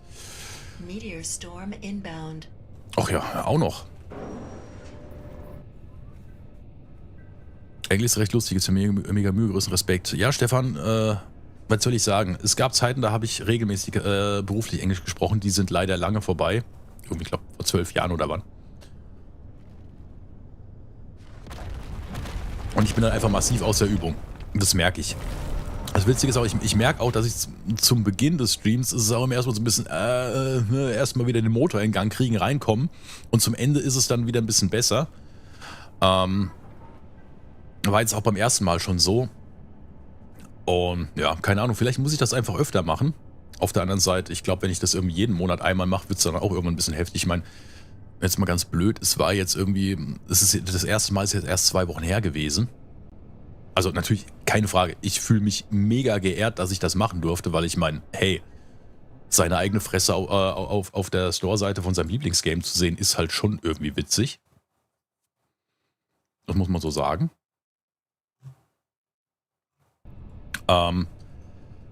Aber ich wollte es jetzt auch ehrlich gesagt dann jetzt nicht jeden Monat machen. Ich meine, ich habe jetzt natürlich, als mich jetzt gefragt haben und gesagt, hier, wir haben jetzt das Update, hättest du nicht nochmal Lust und so. Natürlich, klar. Natürlich habe ich Bock. Keine Frage.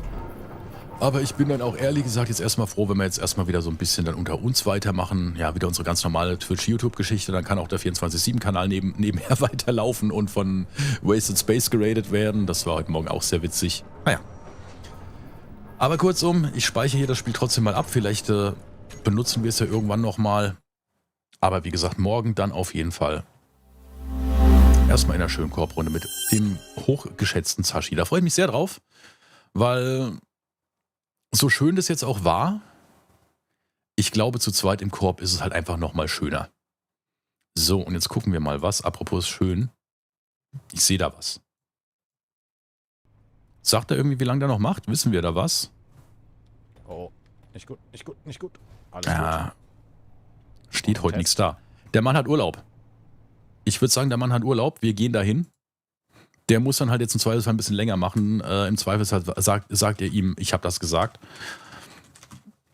Das heißt, wir raiden dann hier auf Twitch gleich den Zashi. Auf YouTube sage ich auf jeden Fall schon mal vielen Dank fürs Dabeisein. Auch danke, dass ihr mein Englisch ausgehalten habt. Eine wunderschöne gute Nacht euch. Und wir sehen uns morgen. Ciao.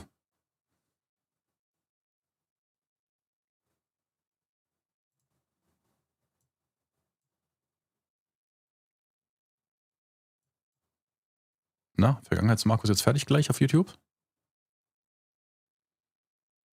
Der braucht halt aber. Jetzt. Okay, dann geht es rüber mit hoffentlich allen 76 Mann zum Zashi. Reiß dem